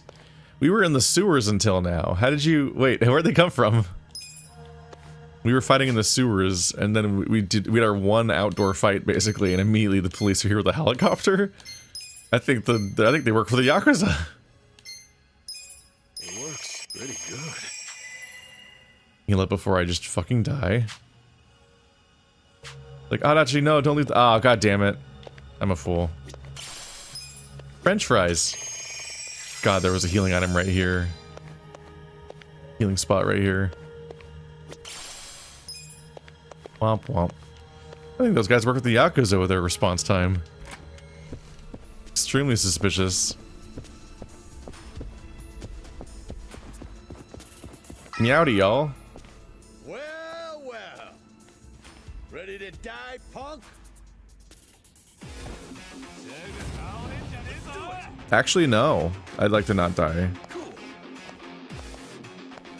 What if instead of dying, I didn't die? I don't like their grapple poses, but I think that's just what they're like. The hugs are a little worrying. Are they gonna counter me? Because I don't have a lot of other options action-wise anyway. I think this is the guys that are usually about to throw a couch at me. It's funny watching him try to do that pose, but he can't do the walking pose and the arm reach at the same time, so it keeps resetting every time he walks around, which these guys do constantly. I probably shouldn't have hit the same guy again, he's already stunned. That's the exception to my thing about wanting to eliminate the number of people that are going to take actions. Flare with the... Oh, am I out of control? This guy's easy to piss off.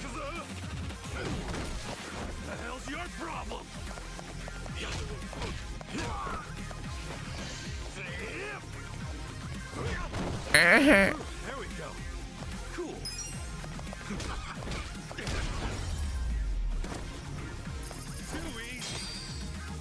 They made the last hit do more damage to give you a bit more drama. Because the first two happen and you're mentally doing the math, like, if that's a third of the damage each one, I'm not going to be able to kill him. Then the last hit does way more damage anyway. And you're like, oh no, I'm good. Staminon! That's the first time I've encountered that word yet in this game. Back to our health drink kick.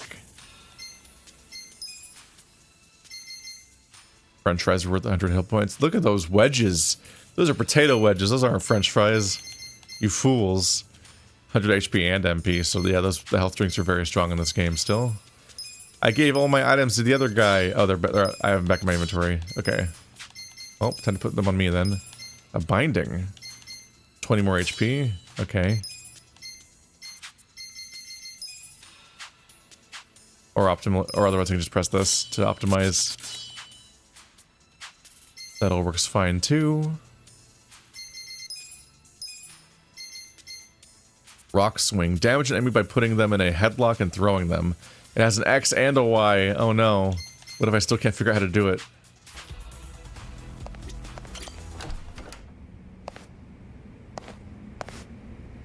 Captain Sawashiro. Oh, Ichi. It's been a while. When'd you get out? Come on. I know you don't care when I got out. Sounds like prison made you into a pessimist. You should have called us. We would have sent someone to pick you up. I wouldn't have wanted a ride from anyone wearing an Omi badge. Where were you when the boss turned traitor? Watch your tongue, Ichi. He only did what anyone else would have done in times like these. But you're right. Even if the Tojo clan still existed, no one would have come to pick you up. You do realize that, right? Because if you remember, you were banished from the clan. Look, I'm not actually that hung up about the ride. And yeah, I remember the banishment. So what do you want? Did you come to beg for money? You know, I thought you might be grateful. Did you forget who spent 18 years eating prison slop in your place? Oh, I'm very aware of what you did. But you're not aware of what's happening tonight. What? It's a very important event for the boss. I can't risk one of his former grunts ruining it. So the choice is yours. Leave like a good boy, or die here. I'm going through that door and talking to my boss. You know, I really forgot how seeing your stupid face always made me want to kill you. I thought the same thing about you. Every time you hit me for no reason. Well, it's been 18 long years.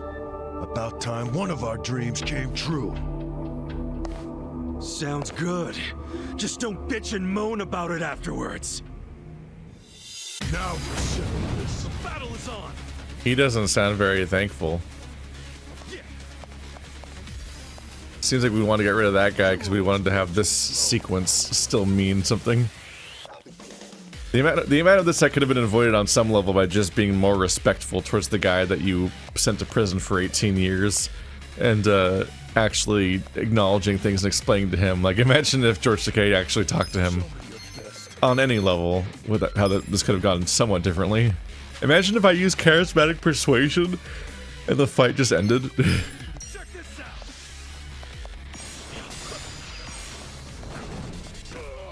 I cannot figure out how to do that. It seems like it's not right. Oh, God.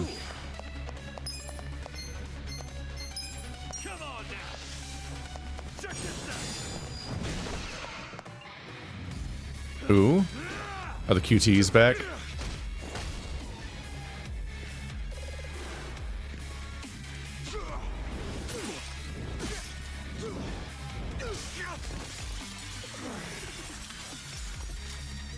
That doesn't seem like a very good control on your part. I've been waiting a long time for this.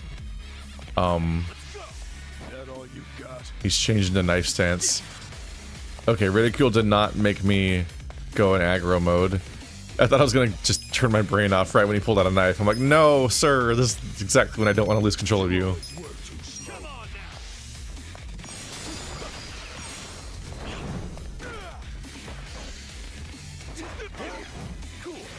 Maybe I've done it correctly every time, and it's just that if you don't hit Y, nothing happens. Maybe it literally is just a QTE to press it at all before you run out of time, and not a timing-based, like, do it right thing. You're in it now. Come on now. Check this out.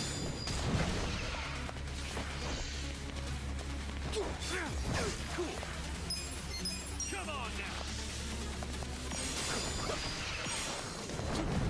now. But it's a blue number and then it's a white number. That tells me I'm doing it wrong. I feel like I have to Google this fucking attack. I don't know. Big chair?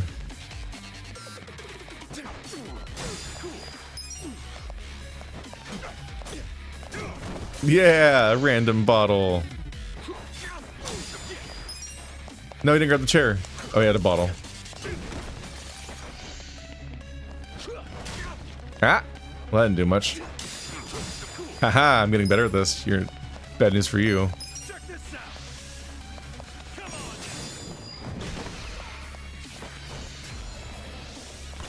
You're not ready.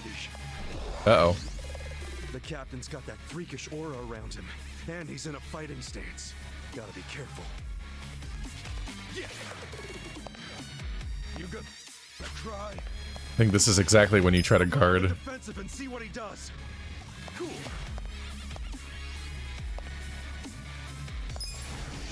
Let's go. Hey, it worked. The game's basically calling out the tutorial for it. It's a little funny. I'm tempted to heal, but I'm also like, I can almost get him. Check this out.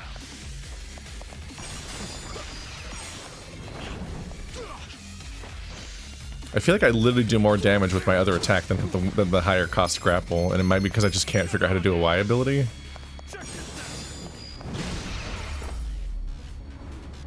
That's how you do it. I feel the stats going up. There we go. Full heal for free.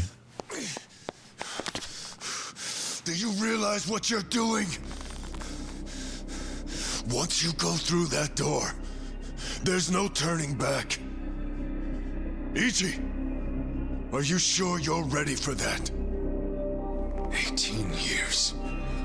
I've been waiting to open this goddamn door for 18 years. That's long enough!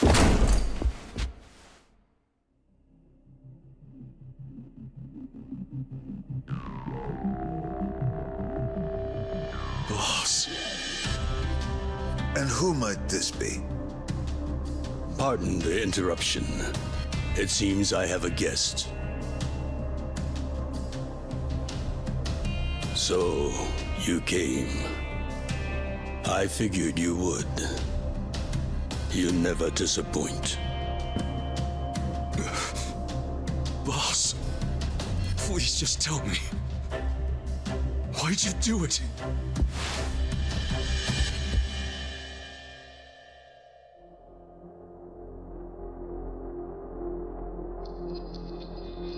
You look younger than your own captain.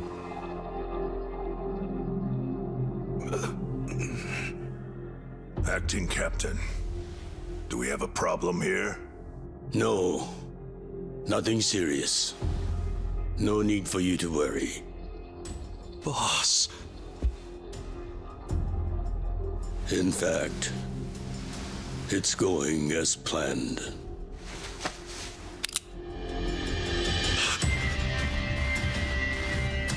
I'm sorry, Ichi. You have to die.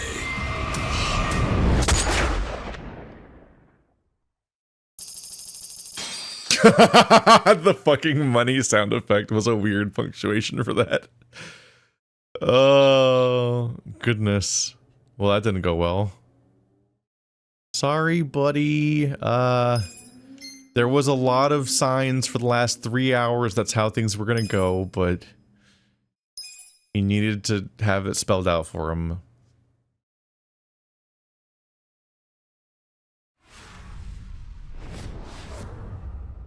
Chapter 3, The Town at Rock Bottom.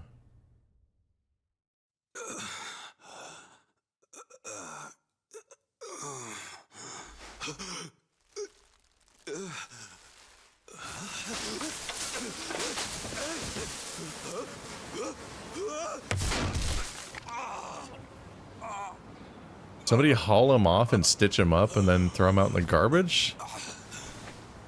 Mixed messages on being thrown out like the trash like a body, but also being given medical treatment. Unless the person that tried to fix him up thought he died.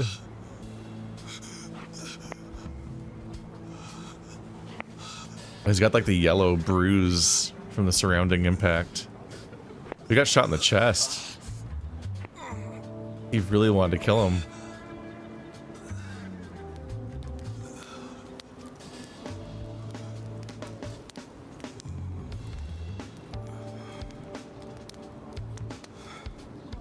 This is the homeless park on the top right. That used to be the entrance to Kamurocho Hills, I think. Maybe. Morning, sunshine.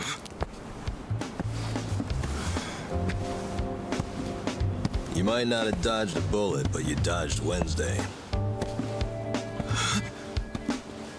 Wednesday is when they pick up the food garbage. Your ass would have been composted. Your wound's not completely healed, but the fact that you're standing means you'll be just fine.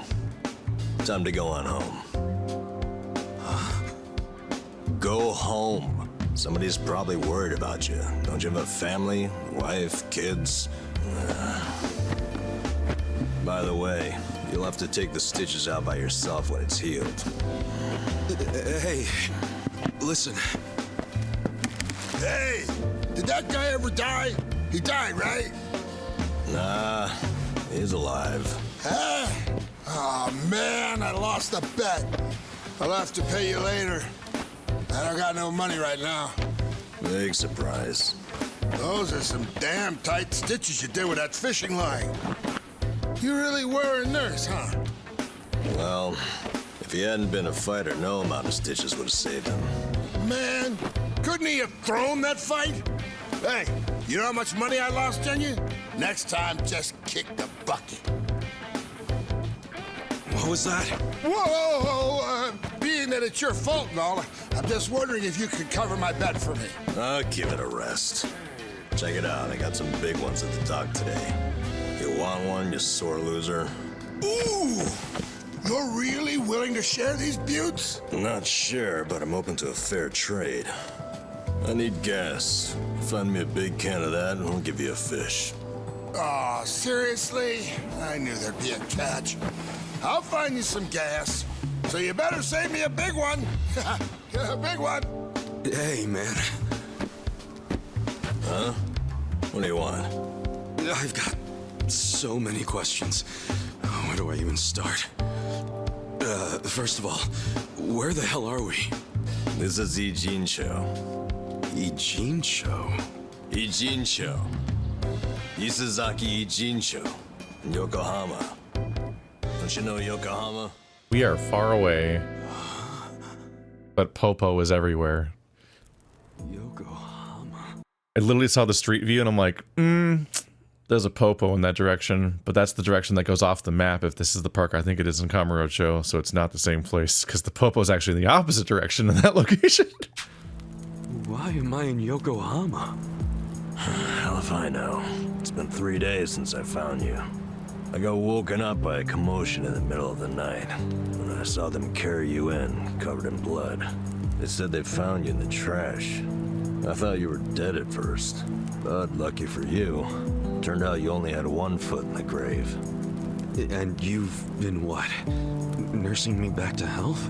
As best I can, but as you can see, I can't do any real treatment here. There are only 2 reasons you survived. You're tough as nails, you're lucky as hell. The bullet missed your heart, your arteries, and went clean out the back. 1 hair to the left, and you would have been a goner. Damn. Well, thank you, man. It sounds like you saved my life. You're making it sound more noble than it is. What? It only helped because if you died here, it would have meant trouble. What trouble? Where there's a dead body, there's cops. And where there are cops, there are questions. So what? Well, then the media comes charging in, cameras and microphones all up in our faces. I guess so. So don't you see? Or are you as dumb as you look? We're not exactly supposed to be living here. I don't like using the term, but we're squatters, basically. Whoa. Plus, everyone's got their reasons for being here. They came here to escape something. You attract media coverage that blows their hiding place. You get it now? Yeah. I get it. Good. Now go home. Get that you're full of shit, because it would have been easier just to move us if that was your move me if that was your real motivation, but instead you did all this work. It's like he's trying to not sound like somebody that wants to help people. Home? I'm sorry, Ichi. Oh no, he has no home. I don't exactly have one. Huh? Listen, I promise I won't make trouble for anyone here. So, do you think you could let me stay for a bit? No can do. Please, I'll make it worth your while. Help you out. Help me? You think we help each other out like some big, happy family? We live by taking from others. We're leeches. That's our world. It's a world where dozens of us crowd around a convenience store trying to claim half as many expired bentos. If you stay, someone else gets less to eat. You don't want that, we don't want that. Get out of here. Fine.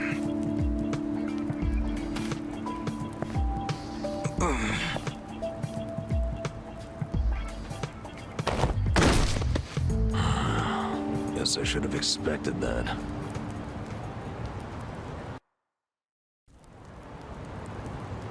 Your wound isn't healed all the way, and you haven't walked for 3 days.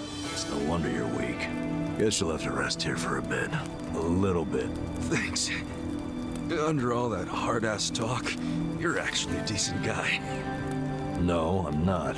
I just don't want the shit that'll come down on us if someone dies here. Yeah. But still. He's full of shit. I owe you one.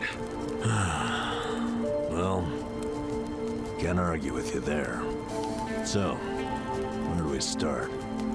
Where do we start with what? I'm not just gonna hang around here fussing over you. And since you're staying, you gotta do what I say. Okay, sure. What's your name? Ichiban Kasuga. Huh. That's pretty paranoid of you using a fake name. And again, you wouldn't be the first guy living here to do that. You got a shit feel for names, though. Fake ones gotta be more like... That's my real name, man. Oh. Oh, really? Sorry about that. Ichiban. Don't wear it out. And you are? Nanba. N-A-N-B-A. Let me guess. fake name. What do you think? I think it's all the same to me. Good, because it doesn't matter here anyway. You got any money on you? I hope you're not broke. You're about to be disappointed then. Well, in that case, you're gonna have to start earning. I'll teach you how. Why do I need money all of a sudden? Are you kidding me? Food. Actually, I just remembered you'll have to get the chief's permission to stay. The chief? He's been here a long time. Sort of maintains the peace. Sorry if I gave you the impression it was all up to me. You gotta get his okay. And your best chance at doing that is to show you can earn. Sounds more like a bribe if you ask me. Call it whatever you want. You need it. The chief doesn't accept freeloaders. If you don't work, or if you're a liar or a cheat, you're out. So if you want his blessing, you have to work your butt off, make some money, and prove you really want to be here. Got it? I get it. But you never said how I should make the money. I'll get you going. Luckily, we've got some daylight left.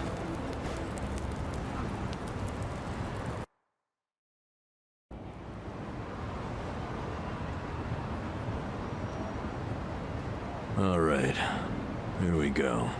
Welcome to your homelessness tutorial. I said I'd teach you how to make money, didn't I? Watch closely. This is how we do it. Is he gonna break into the thing? Or is he gonna do insurance fraud?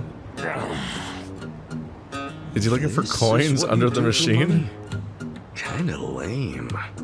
We can't afford to worry about looking lame, man. Having pride around here is a sure way to starve to death.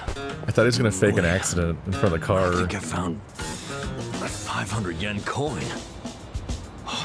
That fast? Oh yeah, it's my lucky day.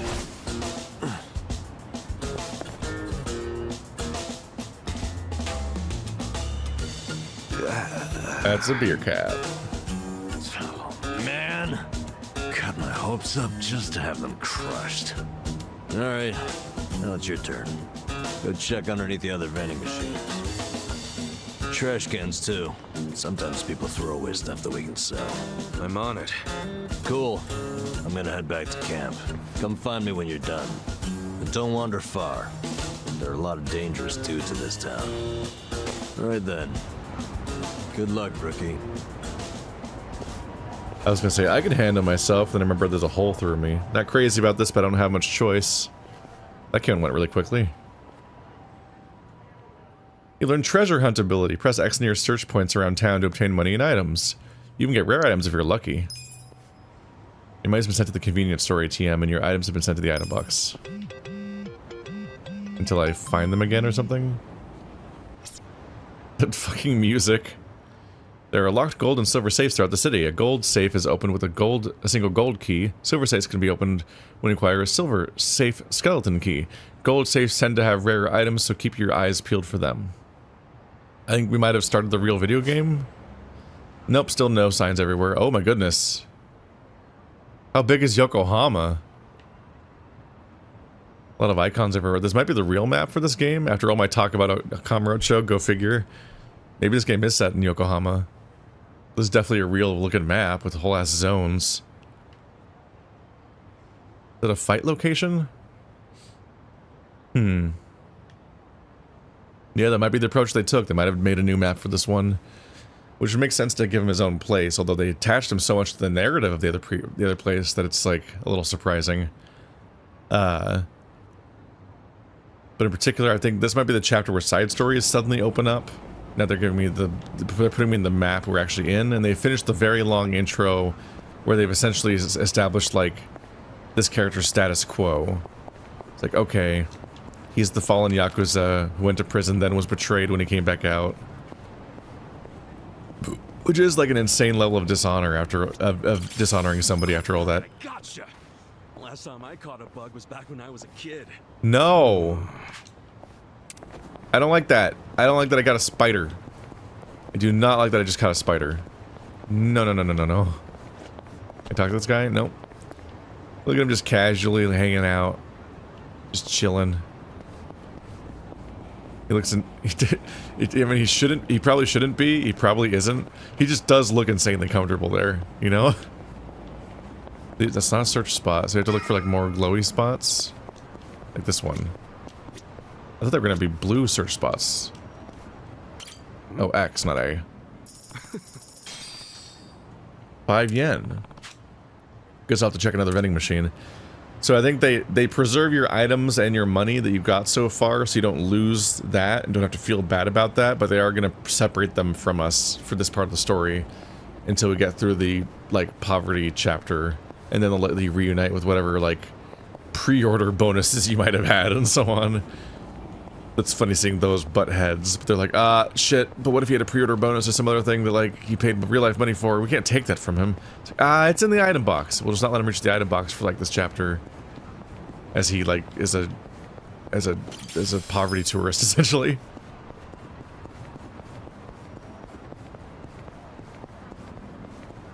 So given that I picked up the spider with A button, that was just an unrelated interaction. That's just, I'm just a bug catcher for some reason. Empty cicada shell. There's like some sort of like bug catching side quest or collection thing completely separate from the fact that I'm searching for treasure right now. What's over here? Hey, have you heard about the Kappas? That's a Kappa statue, yeah. I haven't heard. Really? Well, rumor has it there are 10 Kappas hiding in Yokohama.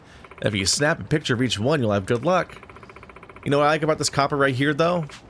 It's got a cute butt. I wonder what the other Kappa's butts are like. What the fuck? I like that this Kappa's got a cute butt. Oh, none of the buttons here are for taking a picture.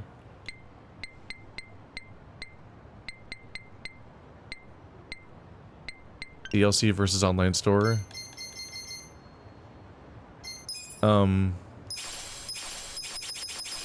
Wait, how many loot items do I have?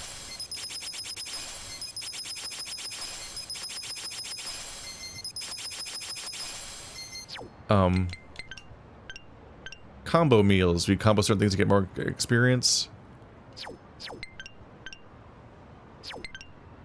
Bug catching. At times you'll you'll encounter and capture insects resting on trees. Not only can you sell the rarer ones at a higher price, some of them may prove useful in weapon creation. How? Briefcases exist. Gain access to their contents by actively but nonchalantly opening them. How do I photo? Is it a button? That's first person. There we go. It's one of the D-pad buttons somewhere. There's like filters and stuff, decorations. Pig, cat, dog, monkey, scary person.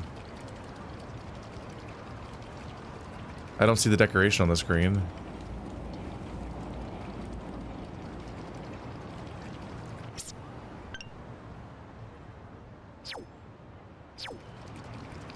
Huh. Well, I got the picture.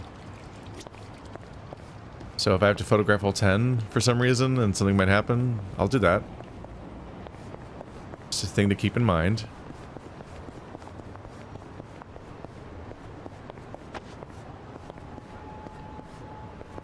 Ichiban's probably pretty helpful to have around, but maybe after the giant hole through his chest is healed. These are all out of bounds. Can I climb this ladder? I sure can. Am I ever gonna find my friend again? From 20 years ago? He had an iconic appearance, so it's like I don't think he was a throwaway character that you never see again.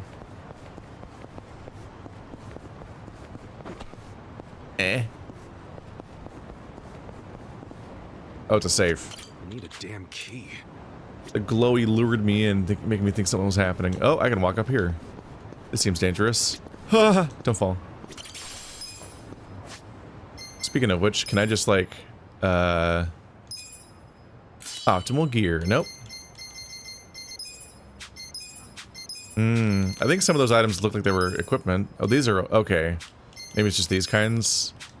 And maybe accessories don't count as things that can be optimized as gear. Stay conscious through any impact. Heat resistance. Constant smile on your face. That sounds upsetting. Unable to be affected by rage. Unable to be affected by heat, stun. That's like at the bottom. Greatly decreases MP's cost of skills. Oh. When knocked out, HP recovers and this item breaks.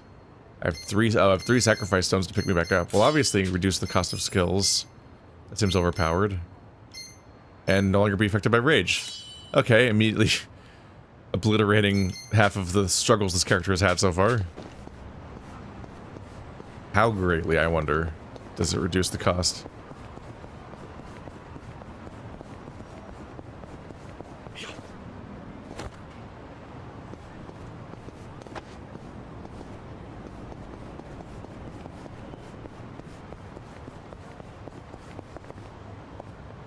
Let's see, can't go right unless there's an item here.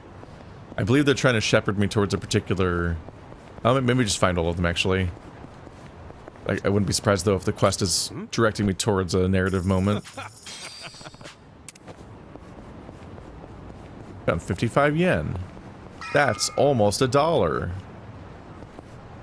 I think 80 yen is $1 is the rough exchange rate I looked up at some point, probably while playing these games.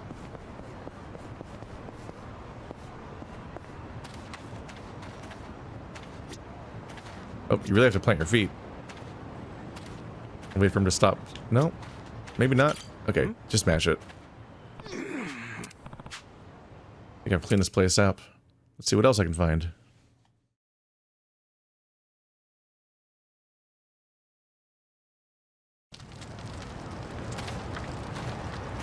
How'd it go?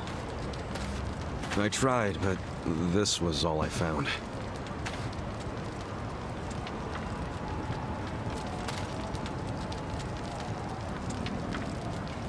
Hey, Chief. This is the guy I was telling you about. And? What do you want, boy? My name's Ichiban. My situation's kinda... I'm sure it's fascinating. Main point is, you were shot, right? Right. So what do you say? Mind if I stay here while I'm recovering? I'm not just a survivor. I'm willing to earn, too. You earn that money yourself. Don't let anyone take it from you. If you're refusing to take it, does that mean I can't stay? I never wanted it. I just want you to realize it's not money we truly value here. Yes, I do. If a newcomer works hard and makes honest money, that shows us he won't disrupt our home. Thank you. I swear to you, I will pay back this debt. Debt? Sounding awfully Yakuza there. That's what I was until recently. Actually, I guess it wasn't. I haven't been Yakuza for 18 years. What's your story? Is he gonna tell them everything? Oh yeah, his mouth is moving. It was really hard to see. Your patriarch shot someone who served 18 years in prison for him. That's an interesting tactic. Must have felt horrible. Don't know if that's what I'd say. It's hard to describe how I feel. The bullet, though, that was pretty bad. Here. Thanks.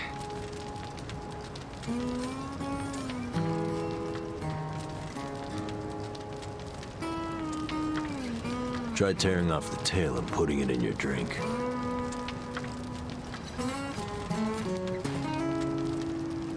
Huh? Sure.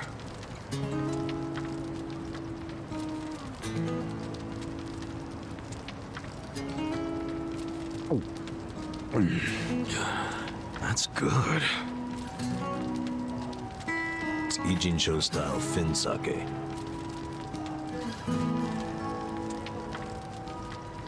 So, once you're healed, you're free to leave or stay. Your choice. Thanks. We'll see what happens. What are your plans tomorrow? You need to scrounge up some food for yourself. That's for sure. I'll show you how. Let's head out at 5:30 a.m. and get you started with cans. Cans? You mean like recycling them? Pretty damn early to be doing that. Early bums get the crumbs. You oversleep, I'll ditch your ass. Okay, I get it. I'll be there.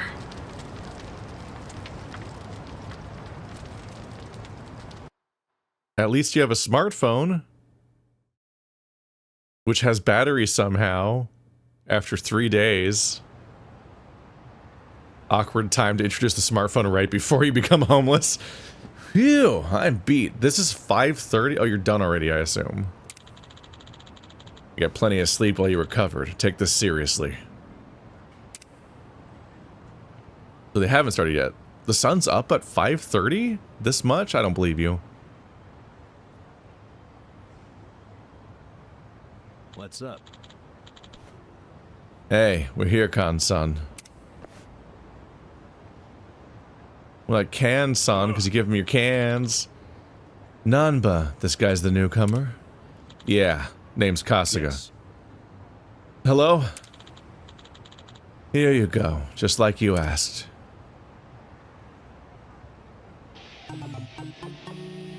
Sub-story 1. I guess a mandatory one? Can-do attitude? Cans? What is this? A bike you customize for can collection. Cans don't sell for much. You gotta find a whole bunch to make it even worthwhile. Gotcha. Well, I'm gonna start collecting. Sure. So now we go out of cans and find them differently. And this is like our tutorial for sub-stories by making it the one mandatory one. This is no ordinary bike. It's custom made for recycling. 3-wheeled too, so you won't fall over. If you haven't ridden in a while, why not take her out for a quick spin? Okay. You can even pedal backwards to reverse. I find that pretty convenient. That's unusual. Pedaling backwards is usually, Okey-doke. brakes. It's all yours. Go take a lap around and see what you can scrounge up. Well, I guess it Find isn't. a lot of empty cans along the river. My advice: stick to pedaling in a straight line, and you can't go wrong. All right, I'll give it a shot. I guess you're not normally, no, I haven't been on a bike for a while. Here we go. I was like, it wasn't that you reverse, it wasn't that it brakes, it was that the pedals just lock when you press it backwards. Huh? The heck is that? It's a stamina, unused. They power you up. Don't drink it. You could sell that, or it's worth more than all the stuff you're gonna make money on. That's like 100 yen. Boost, mandatory boost. How is this even helping me? Why does a speed boost even help me? Do I have a time limit for can collecting? Oh look, more cans. What's up with those guys? No way. They're after the cans too? I guess that's what the speed boost is. You have to beat everybody else. Your homeless rivals? Look at them eating shit. What's going on there? You're not the other one questing for cans. Should your rivals ram into you, you lose your cans to them. However, you can also steal your rivals' cans by ramming into them during a boost. That seems like a dick move. Guess I got me some competition. I don't want to beat up homeless people. For a healthy challenge. If it's a race, it's one thing. Brought in a decent haul. I'll head back to Kansan. This is a comical amount of return for very little effort compared to the previous amount of work it took with the last task. So, you get used to it yet? I think so. A lot of other guys were out there doing the same thing. Yeah, I bet they were. The homeless here in town are always on the prowl for anything salvageable. Gotta bust your butt to earn your bread. Sheesh. Even among the homeless, it's survival of the fittest. My advice? Someone comes chasing after you, scram. Otherwise, you ram into them as hard as you can and take what they got first. So I gotta take the initiative. I'm good at that. Gloves are off from this point. Collect as many cans as possible and come back here within the time limit. Consider your reward gone if you're even a second late. I ain't one to waste time. So I gotta be back at this parking structure before time's up. Got it. More cans means a better haul, but what's the point of hoarding if it all goes to waste? Wouldn't want that. Anyway, let's see what you got. This guy's basically bragging. You might work hard, but I'm completely unreasonable. This really counteracts the whole narrative that was going on up until now about how them seeming like building community, and like instead of community, it's like everyone's out for themselves. Take those fuckers out. Make that homeless man starve so you can eat. It'll be even more out of pocket the moment we get our footing even a little bit, and then this entire minigame is unethical to participate in anymore because we're just fine. The moment I eat one steak in this game, I can never play this game again without feeling bad. Collect enough cans to fill your quota or more, and return to the starting point within time limit.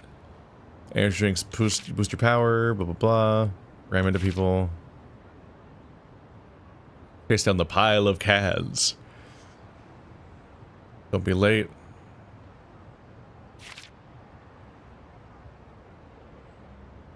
If you run to the garbage collector, you lose a ton of cans. It changes based on difficulty setting. Keep an eye on the map to see where he is. There's a girl taking out the trash, and she'll keep dropping stuff. She's a loot goblin. They made a fucking loot goblin for you to chase to get all the cans from. She's so bad at carrying stuff around. There's a lot going on here. That's the time limit. Energy drink amount. My current cans collected. Quota reach indicators when you've succeeded. And just the whole icon to indicate that there's the trash girl running around. I'm white, enemies are red. A lot of icons, so avoid the truck. This is wild. Energy drink. Cans. Uh-huh. Okay. Just gotta believe. Time for a can quest.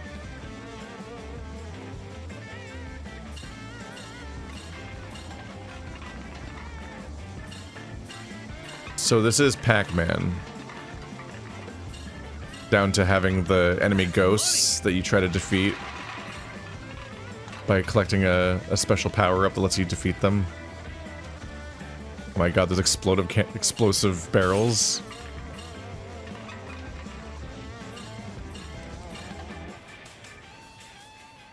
Go back within the time limit. Okay. So I've reached the quota, I guess. I have a minute and a half before that.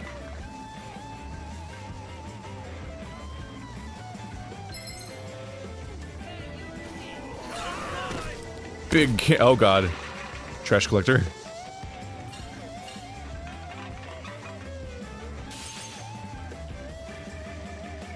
There's the big pile of cans. Ah! I don't know if I can get that one without crashing. That's money. I'm a bad person.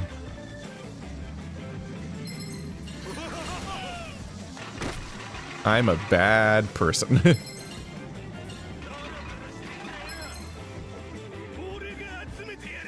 God, the deriving is very strange. So the bigger piles are worth more. She's out here to lure me away from the 30-second time limit. I need to go back. She's gonna get me in trouble. Yeah, she's like repopulating the entire map with loot. Alright, so I got 222 out of 50. And all I had to do was violence. That's the mark.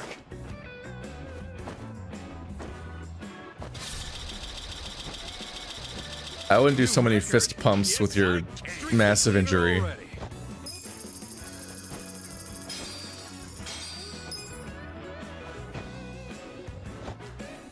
Oh, there's a level child of cans. There's a leveling system, of course. Ah, well done. Time to get you set up with some eco points then.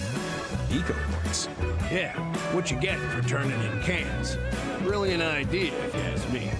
You can exchange these eco points for cash, food, or whatever kind of junk you want. That's quite a system you got there.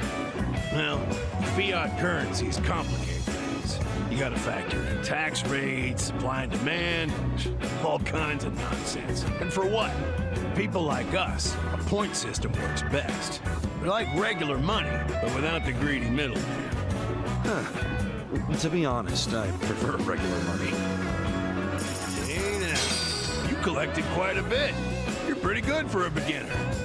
Okay, after taking out my lecture fee, here's what's left.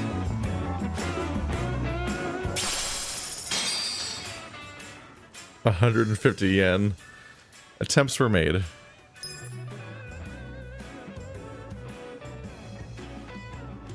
Hundreds of yen. That definitely pays worse than recycling here. Life. Oh, before I forget, you're better off swapping your eco points for commodities rather than money. Goes farther that way. Got it. Anyway, this lovely little parking structure here's the place I call home. Whenever you feel like collecting cans or exchanging eco points, come find me and I'll lend you my bike. Will do, Kansag. I guess I'll see you later.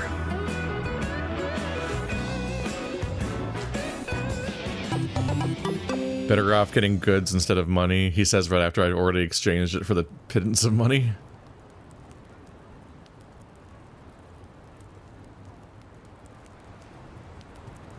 How'd it go? I made almost $2. I worked my ass off. But my take is pathetic. That's homeless life for you. But I know you tried, so I'll give you some food. Just for today, though. You sure? Can't have you collapsing from hunger. The bakery got rid of their extra bread today, so I went and got some. Beggars can't be choosers.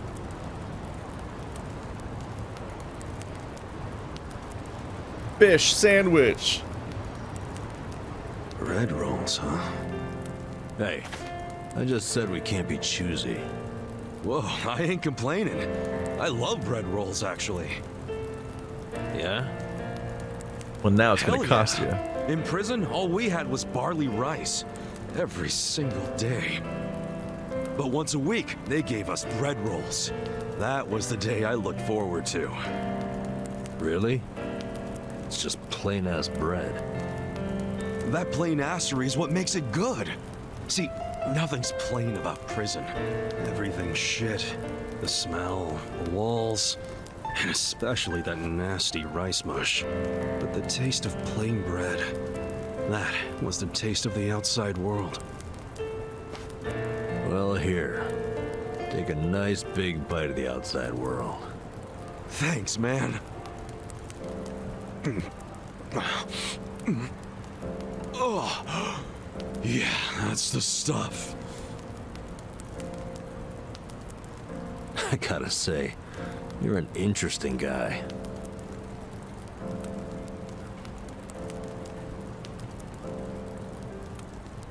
Shit, the collectors are here. Earlier than usual.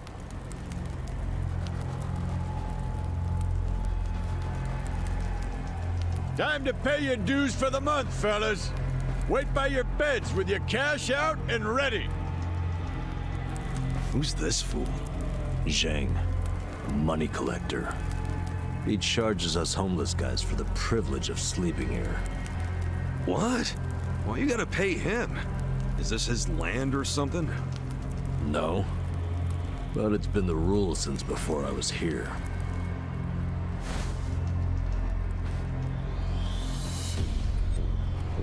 You don't gotta pay a guy like that. Tell him to fuck off.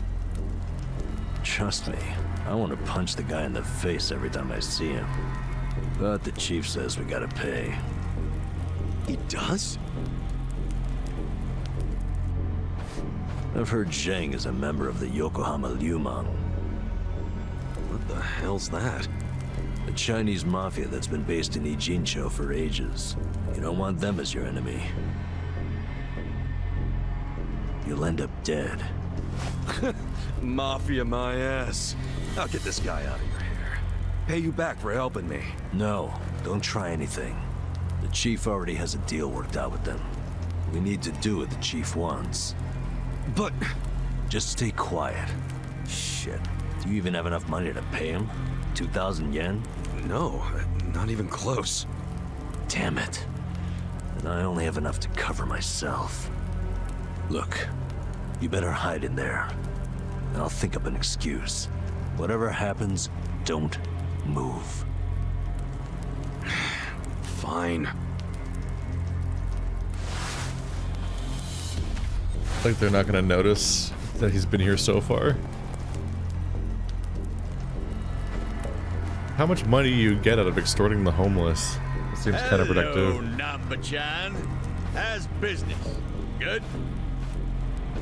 Is it ever good when you're homeless? No, no. You'll never make it back to proper society with that attitude. Besides, you got a sweet deal going on. Sleeping and drinking all day? Must be nice. You're right. Sorry.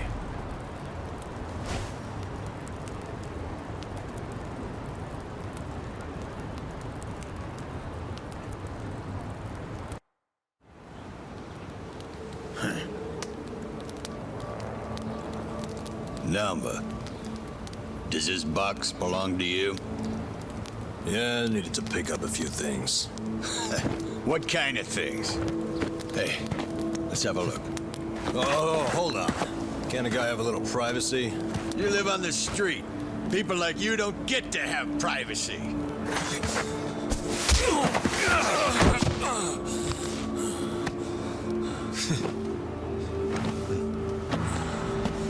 Stop! Don't open it! Hey, how's it going?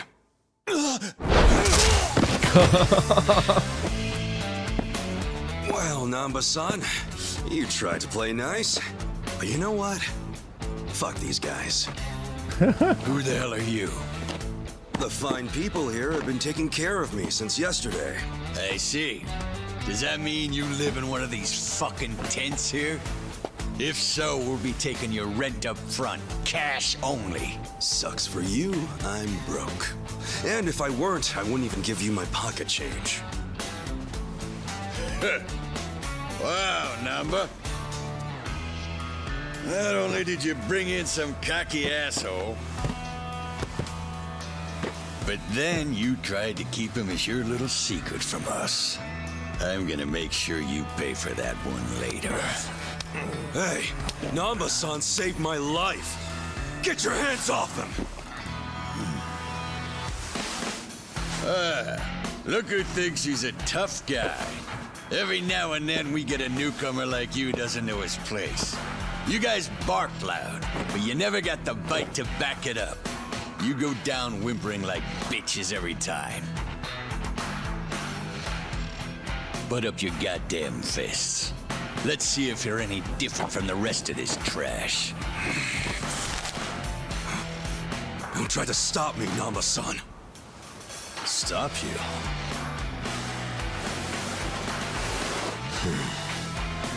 At this point, he's gonna kill us both and dump us in the river. But before that, I'm gonna stick this up his ass. Come on, Nanba. This dumbass give you big ideas? I'll break so many of your bones you won't be able to beg anymore. All right, let's do this. He doesn't beg. He's a metal detector man. Let's get this shit over with. Let's do it. New party member. Okay. Level 8. He's actually higher level than I am this time. Got it. They're level 8 and 7. They have much worse portraits than we do. All of my portraits are cool painted ones, and theirs are like weird, shitty 3D render mugshots. Anyway, I think I figured out what's wrong because I was looking it up during some of the cutscenes, and I think I know what. I think I have a hint of what's going on. Which is that you have to the Y. Sorry, water.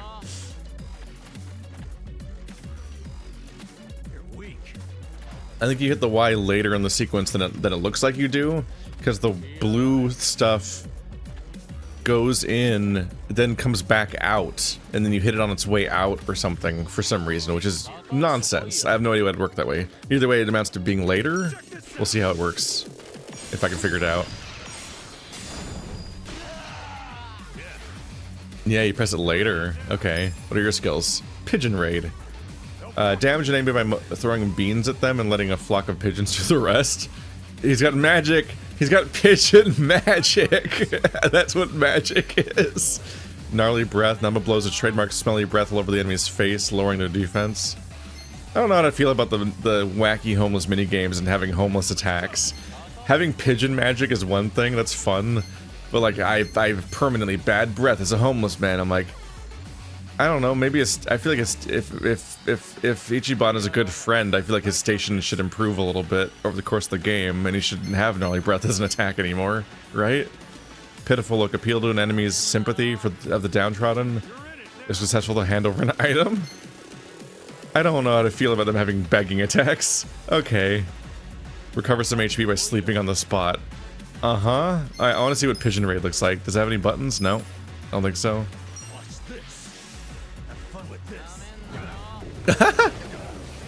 Oh, the fucking level got in the way. Ow!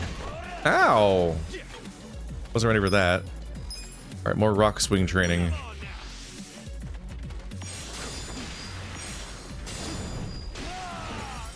You basically wait for it to finish. Weird. What a weird system.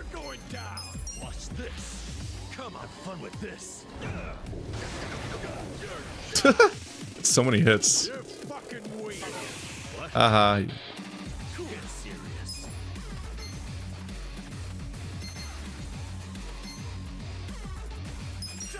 Third time's the charm? That's not what I mean. Just can't go for the hat trick. Yep. Yeah, you basically wait for it to completely finish, and when the animation basically looks already done, then it works. It's actually really weird. Very strange. It definitely. The thread I saw was somebody asking about the timing, and one of the first replies was like, whoever did this needs a stern talking to. Like, who the fuck designed this? This guy should lower his defense. Oh. I don't like it.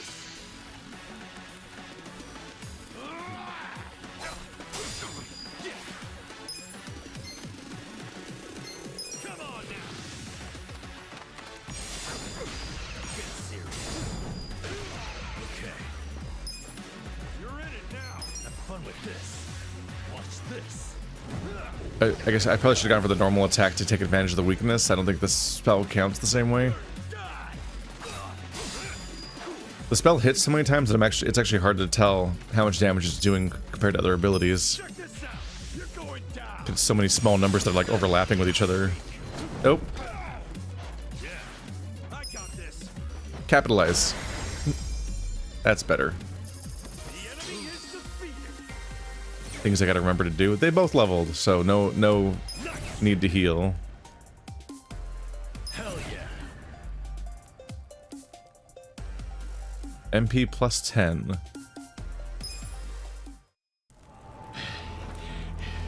You fucker. You know I'm in the Yokohama Liumang? You know, I was doing some calculations back there. 2,000 yen from each bum gets you about 100K. My math's not great, but you talk pretty big for a guy collecting chump change. You wanna die, asshole? That's what you're asking for. I'll give you one chance to apologize to me. Sounds like the empty threat of a loser. Last chance. Apologize now if you wanna live. Did you hear? I ain't apologizing for shit. You're gonna regret this. Your bark is worse than your bite. Tell me, why would I regret it? You gonna sick your big, tough Liumang boys on me? Do they even have any of those? Fuck you! We're the strongest Chinese mafia in Yokohama. Trust me, your buddies are shitting themselves. They know what's coming. Okay, so I take it all the big boys you'll be sending in to put us in our place are better fighters than you? You fucking... No, seriously, when should we expect them? When are you gonna tell them you got beat up by hobos scrounging for pocket change? How are they gonna take that? Oh, our boy Zhang got his ass kicked. And then what? They're gonna rally the fucking troops for you? Your officers can't be that bored. You'll just send up the shame of the Liu lame. Do you ever shut the fuck up? That's just how these things go. A gangster like you should know that. Officers don't just go out and save their minions from every little street fight. Shit. Nanba, I'll deal with your pansy ass later. After I take care of your new meat shield here. Shut up. This isn't even Liumang turf. Oh, seriously? So you have even less leverage than I thought, Zhang Chan. Oh, yeah? I don't know a lot about Yokohama, but I'm sure the gangs here are real strict. If you're waltzing across the border to shake us down, isn't that a turf violation? So not only did you get whipped by bums, you were trespassing. Honestly, man, I wouldn't even report this one if I were you. Unless you want to make your whole gang a joke. You're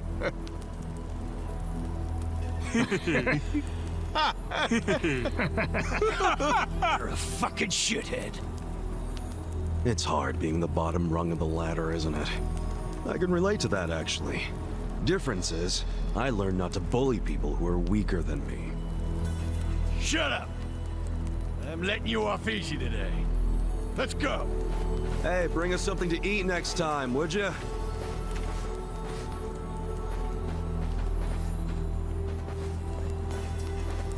That was way out of line.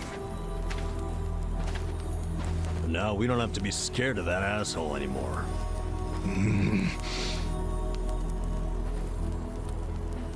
You pull something like that again, I'm tossing you out on the street. I'm already there. Our priority is to have somewhere to sleep tomorrow. Don't you dare put that at risk again. He's not really that mad at you. I should apologize. He's right. I was out of line. No. You did what was right. And hey, I got to vent some bottled up anger of my own. I'm sure most of the guys here would agree with me. We should be thanking you. You don't have to thank me. I gotta say, you're a professional at pissing people off. Huh? That's not exactly a skill I want to have. Maybe not. But then again, maybe being a pain in the ass is just part of your charm, you know? Well, I never thought about it like that before. So hey, I guess the Chinese Mafia is some big deal in Yokohama, huh? Not just the Chinese. The city is sliced up among the Ijin Three. The Ijin Three? The girl in the red shoes left with foreigners on a steamship from Yokohama, never to be seen again. So here we go. The Zheng guy was from the Chinese Mafia, known as the Yokohama Liumang. It's over here is the Korean Mafia. They go by the same name as the area they occupy, the Komijo. And of course, there's the Japanese Yakuza. They're called the Seiryu clan.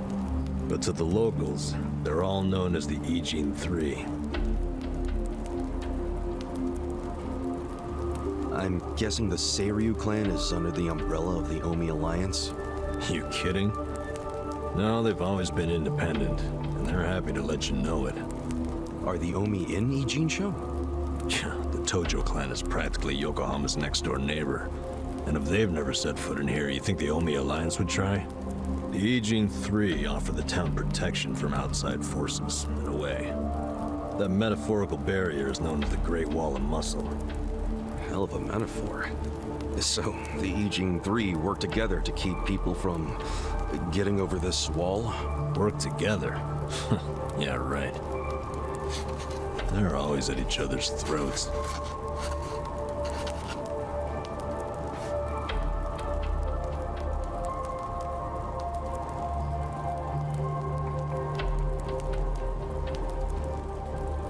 Doesn't that mean a war could break out at any moment? Yeah. Guess you could call this a Cold War. What's that? Did you skip that day in history class or something? Okay, Cold War is like a powder keg. Any teensy bit of friction can trigger a huge explosion. Oh, okay. I mean, would you want to stick your hand into a powder keg and risk setting it off? Hell no. Exactly. So, as long as this Cold War is going on, no one can stick their hand into Yokohama. I get it. There's so much tension, everyone's scared to make a move. But it's amazing that there's never been a war on the inside then, isn't it? Yeah, I try not to think about that. They can all be pretty vicious. This city would turn into a goddamn crater if that happened. Maybe there's a reason it hasn't. A secret reason. You ever think of that possibility? Like, what if the Ijing Three leaders are pretending there's a Cold War so they can sit back and relax? Not a chance. Each gang leader is desperate to be the strongest. Everyone knows that. Whatever the opposite of relaxing is, that's what they're doing. They're gathering strength. Which is just adding more powder to the keg. Scary, isn't it? But for the Yokohama underworld, that's just the way things are. Why are you telling me all this? So that I'll be more careful? More or less. You've already been pretty damn lucky, in my opinion. Lucky? Me? Yeah. I know your traitor patriarch shot you and all. That was unlucky, sure. But then someone brought you here to Yokohama. The one place in all of Kanto where there's no Omi at the moment. A place where they can't even get in. You're safe from them. I guess. Don't know how long I can just hang around an Ijin show, though. Well, go on and leave. I won't stop you. Yeah, I think I will. See if I'm lucky out there, too. Ow! What the hell was that for? You won't get far with that still healing. You'll be dead in a ditch. How did he just fight? The demonstration.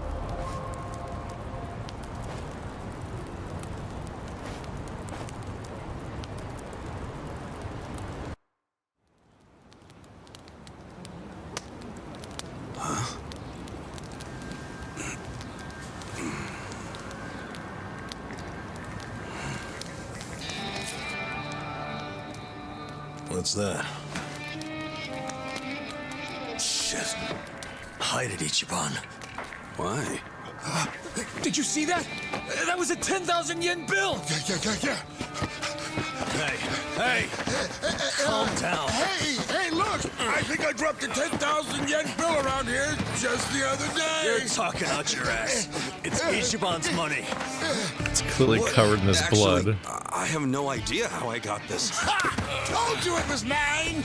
Hey, give it back. Oh, Yukichi-chan, my old friend. I thought I'd never see your face again.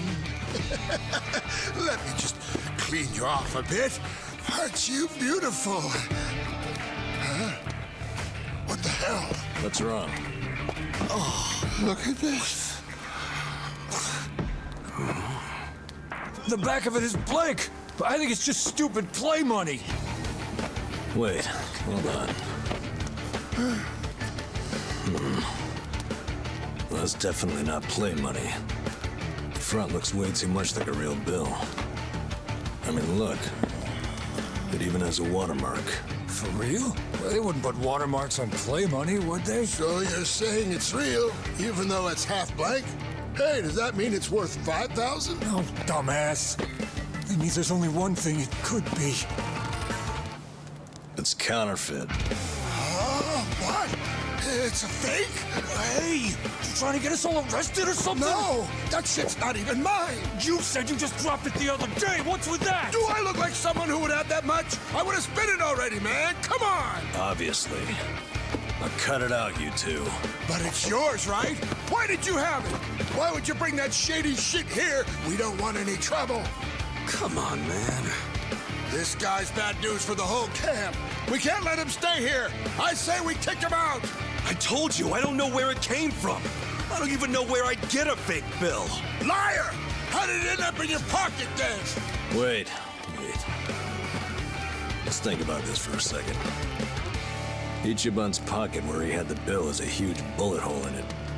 So if the bill was in his pocket at the time he got shot, doesn't that mean it should have a hole in it too? But look, it doesn't. And there's no way Ichiban could have put it in his pocket after he got shot. He was barely even conscious. That could only mean someone must have put it there after he fainted. Who would do that? And why? Don't look at me. It's like a clue. No freaking idea. From the person. It was probably whoever brought him here. Calling card. You got an idea who did that? Probably not, huh? Nope.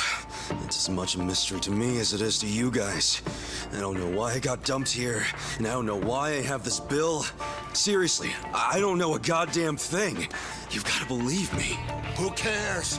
Look, we're already on thin ice here, and none of us want to give the police an excuse to raid us. So let's just get rid of that thing. Throw it away and stop causing trouble. You two are the ones making a scene. How about I bring this to the chief? Nanba-san, don't do us like that. Look, I get it, okay? I'll make you a deal. You take it easy. I won't start any more trouble. We good?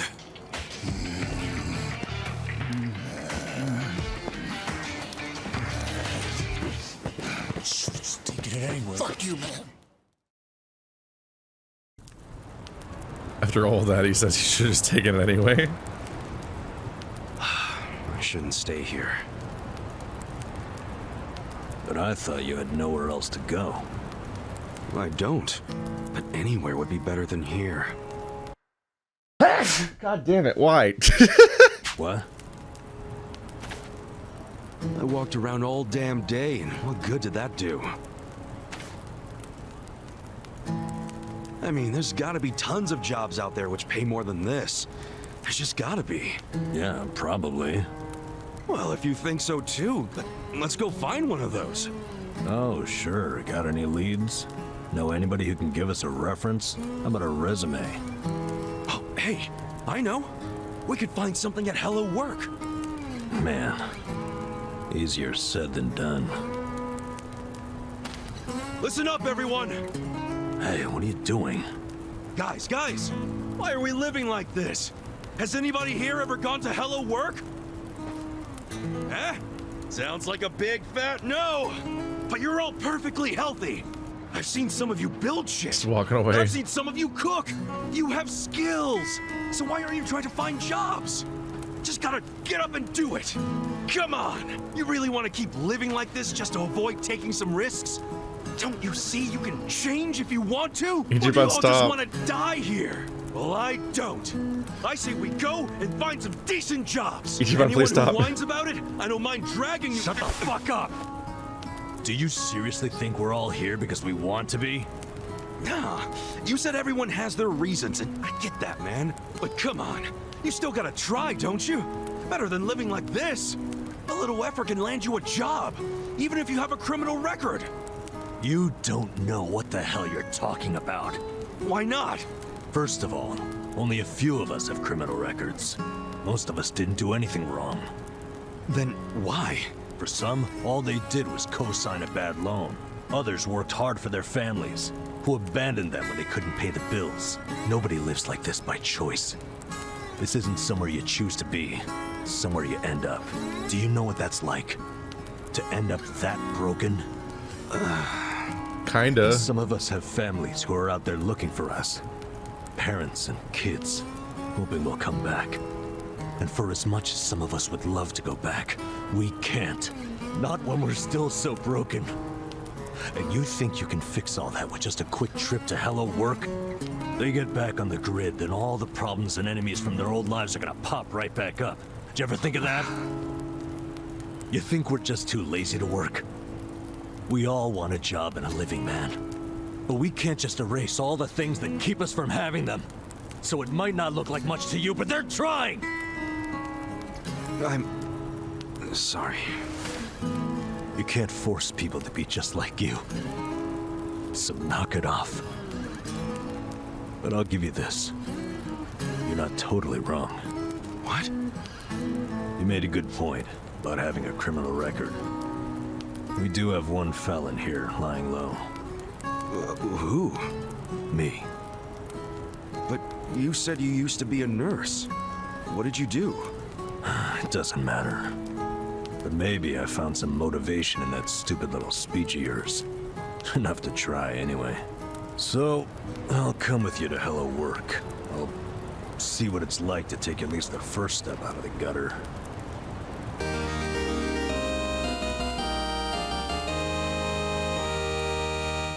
That sound.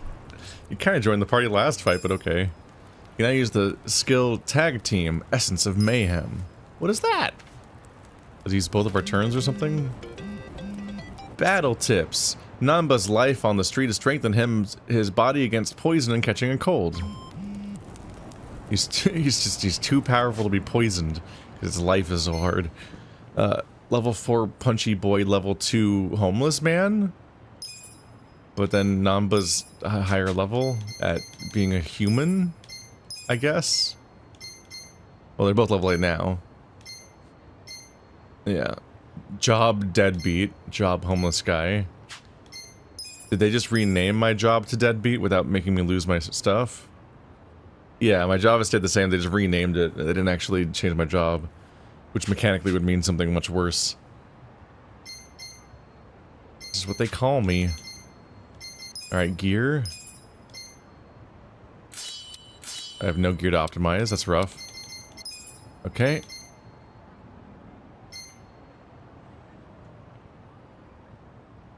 So anti-stun.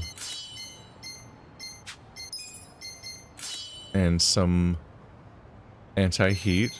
Might as well.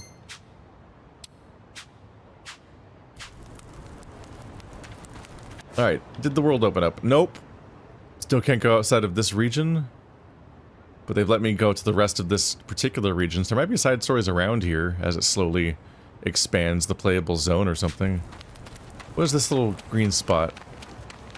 Oh, it's the auto-healing thingy? So we had one of those in our camp, in the overworld. Okay, I thought those were going to just be for those other things. The item box.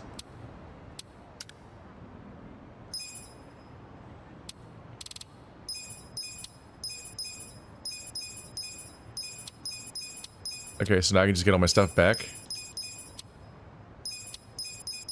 I got a hand grenade. How's that for being homeless? Yeah, the belt. There we go.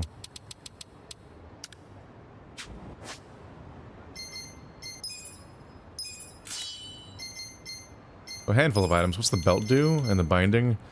Plus 20 HP, plus 10 MP. Let's see, the decrease to MP cost is probably a high priority. I don't know about heat versus just getting some more health and mana.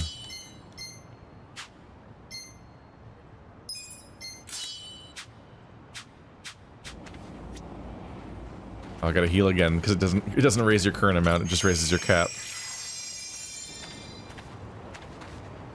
So those are some chunky increases to his meters. Oh, they don't want me to go out this way, which means that a scene might trigger the moment I walk this way. This does, at least. Party chat.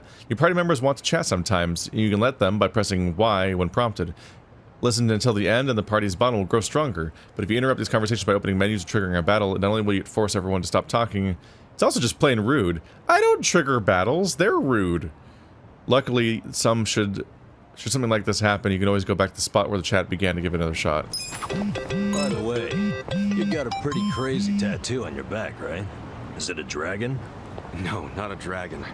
It's a dragonfish. A dragonfish? Yeah, but to be honest, I wanted a real dragon. Wait, then why didn't you get one? In the Yakuza business, a dragon symbolizes the top of the food chain. A fresh-faced fool like me can't just casually rock a dragon. Wow, that's for real? Well, I guess a dragonfish is pretty cool too. Right? I'm into it. Someday I want to earn my place. And then my dragonfish is gonna shine even brighter than a dragon. Dreaming big, huh? In that case, maybe you ought to start by finding a job. Yeah. Sorry, little dragonfish. I had to Google dragonfish. They are upsetting looking. Do not like. It's also weird to have the tattoos be based on your station just because the tattoos are pretty permanent.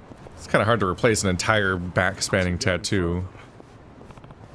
The idea that you have a permanent station, the permanent place, is kind of rough. The reasons they kick him a dragon tattoo because he's not the dragon guy.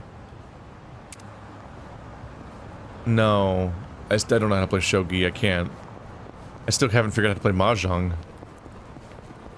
I'll have to call Horror Buns over to help me at some point in this playthrough. Like, please save me.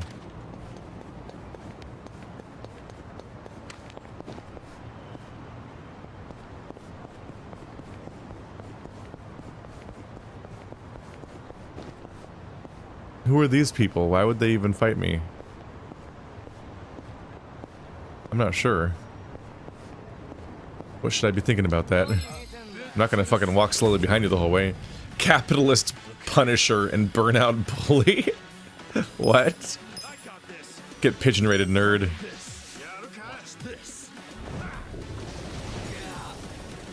How does he have so much pigeon feed on hand all the time?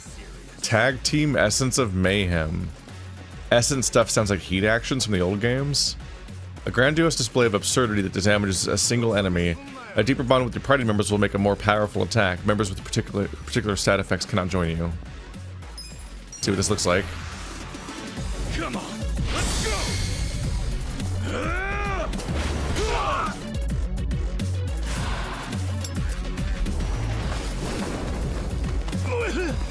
You're done now!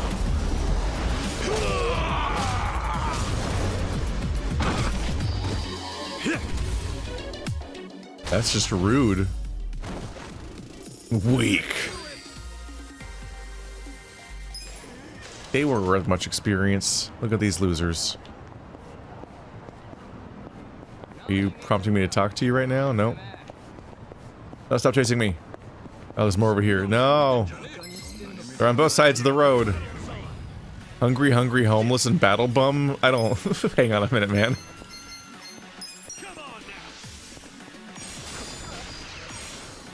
Oh, I did it wrong again. You're in it now. Have fun with this. Watch this.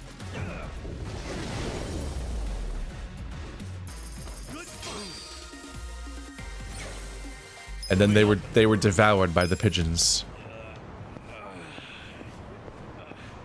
Keep accidentally skipping the screen that is where I want to check to see if a new ability is added. Otherwise I won't know.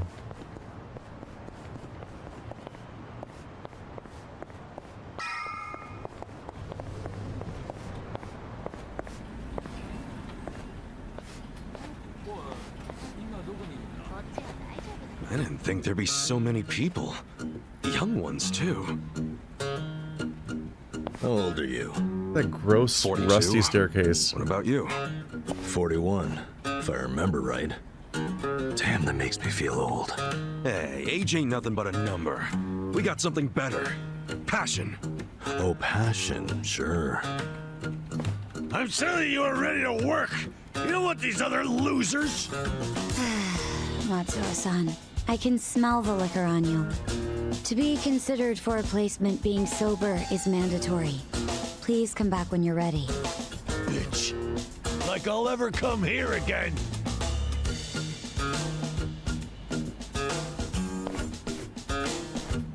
Next, please. Yes, ma'am. I'm ready and able.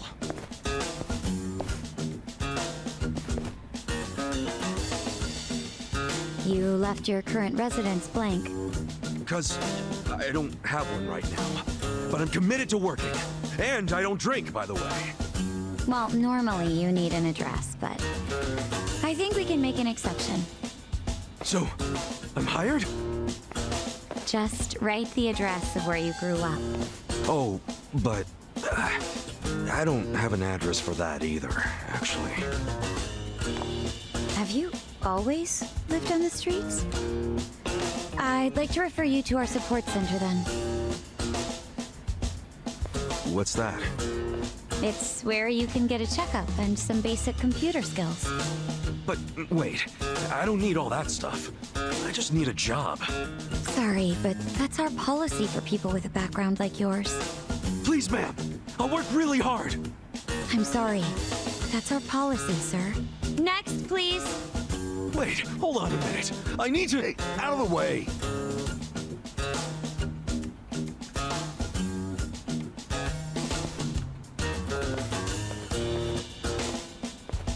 So, did your passion win them over? Shut up. They didn't like me either. For a hobo, when God closes a door, he closes a window while he's at it. Well, fellas, we tried, right? Any other losers want to go and get a drink? Drown our sorrows? We're not losers. We're gonna try something else. Don't fool yourself. I can tell you're homeless like me. This was such a waste of time. I could have been doing something productive. Fishing. Don't get salty yet. We can figure this out. Hey, either of you guys looking for work? Yeah. Tried at the desk. They don't give jobs to the homeless. Tough break. So I assume you're still looking, right? Yep. I think we gotta try to look less unemployable. You don't look so unemployable to me. Heck, you're wearing a suit. Covered in your blood. Filthy one.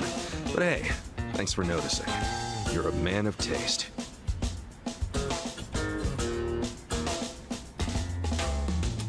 So you guys interested in doing some work tonight? Immediately suspicious of anyone who's picking up workers here, that they might be taking advantage of people who can't get anything else, and it's going to be something fucked up. You're like, no. But yeah, it is. Ichiban's in trouble. He literally doesn't even have a home address, like not even from beforehand, technically. He could technically cite a rundown, obliterated business that he technically grew up in, but he doesn't have birth parents and a home for that context. I'm not the one hiring, but there's this bar on the other side of the Sakura River. It's called the Harbor Light. The mama there needs a job done by a couple of guys tonight. What's the job? Bartending? I don't know what it is, but I know it pays 5,000 yen. Pretty good money, huh? Yeah, it is. Want to check it out, Kasuga? Sure. Hey, thanks, old man.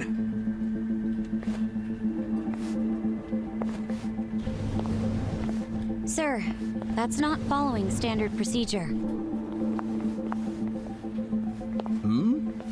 Don't know what you're talking about. I saw you. That's a violation, you know. That might be a better sign if he works here, or even might be the boss or something. It's him working around the system to help somebody out. Would be a better sign potentially than him being a random person that's in here that is looking for the people that get turned away. But I don't know. Oh, but you know, not everything is so black and white. I'm just filling a gap in the market. You are a loose cannon, Director.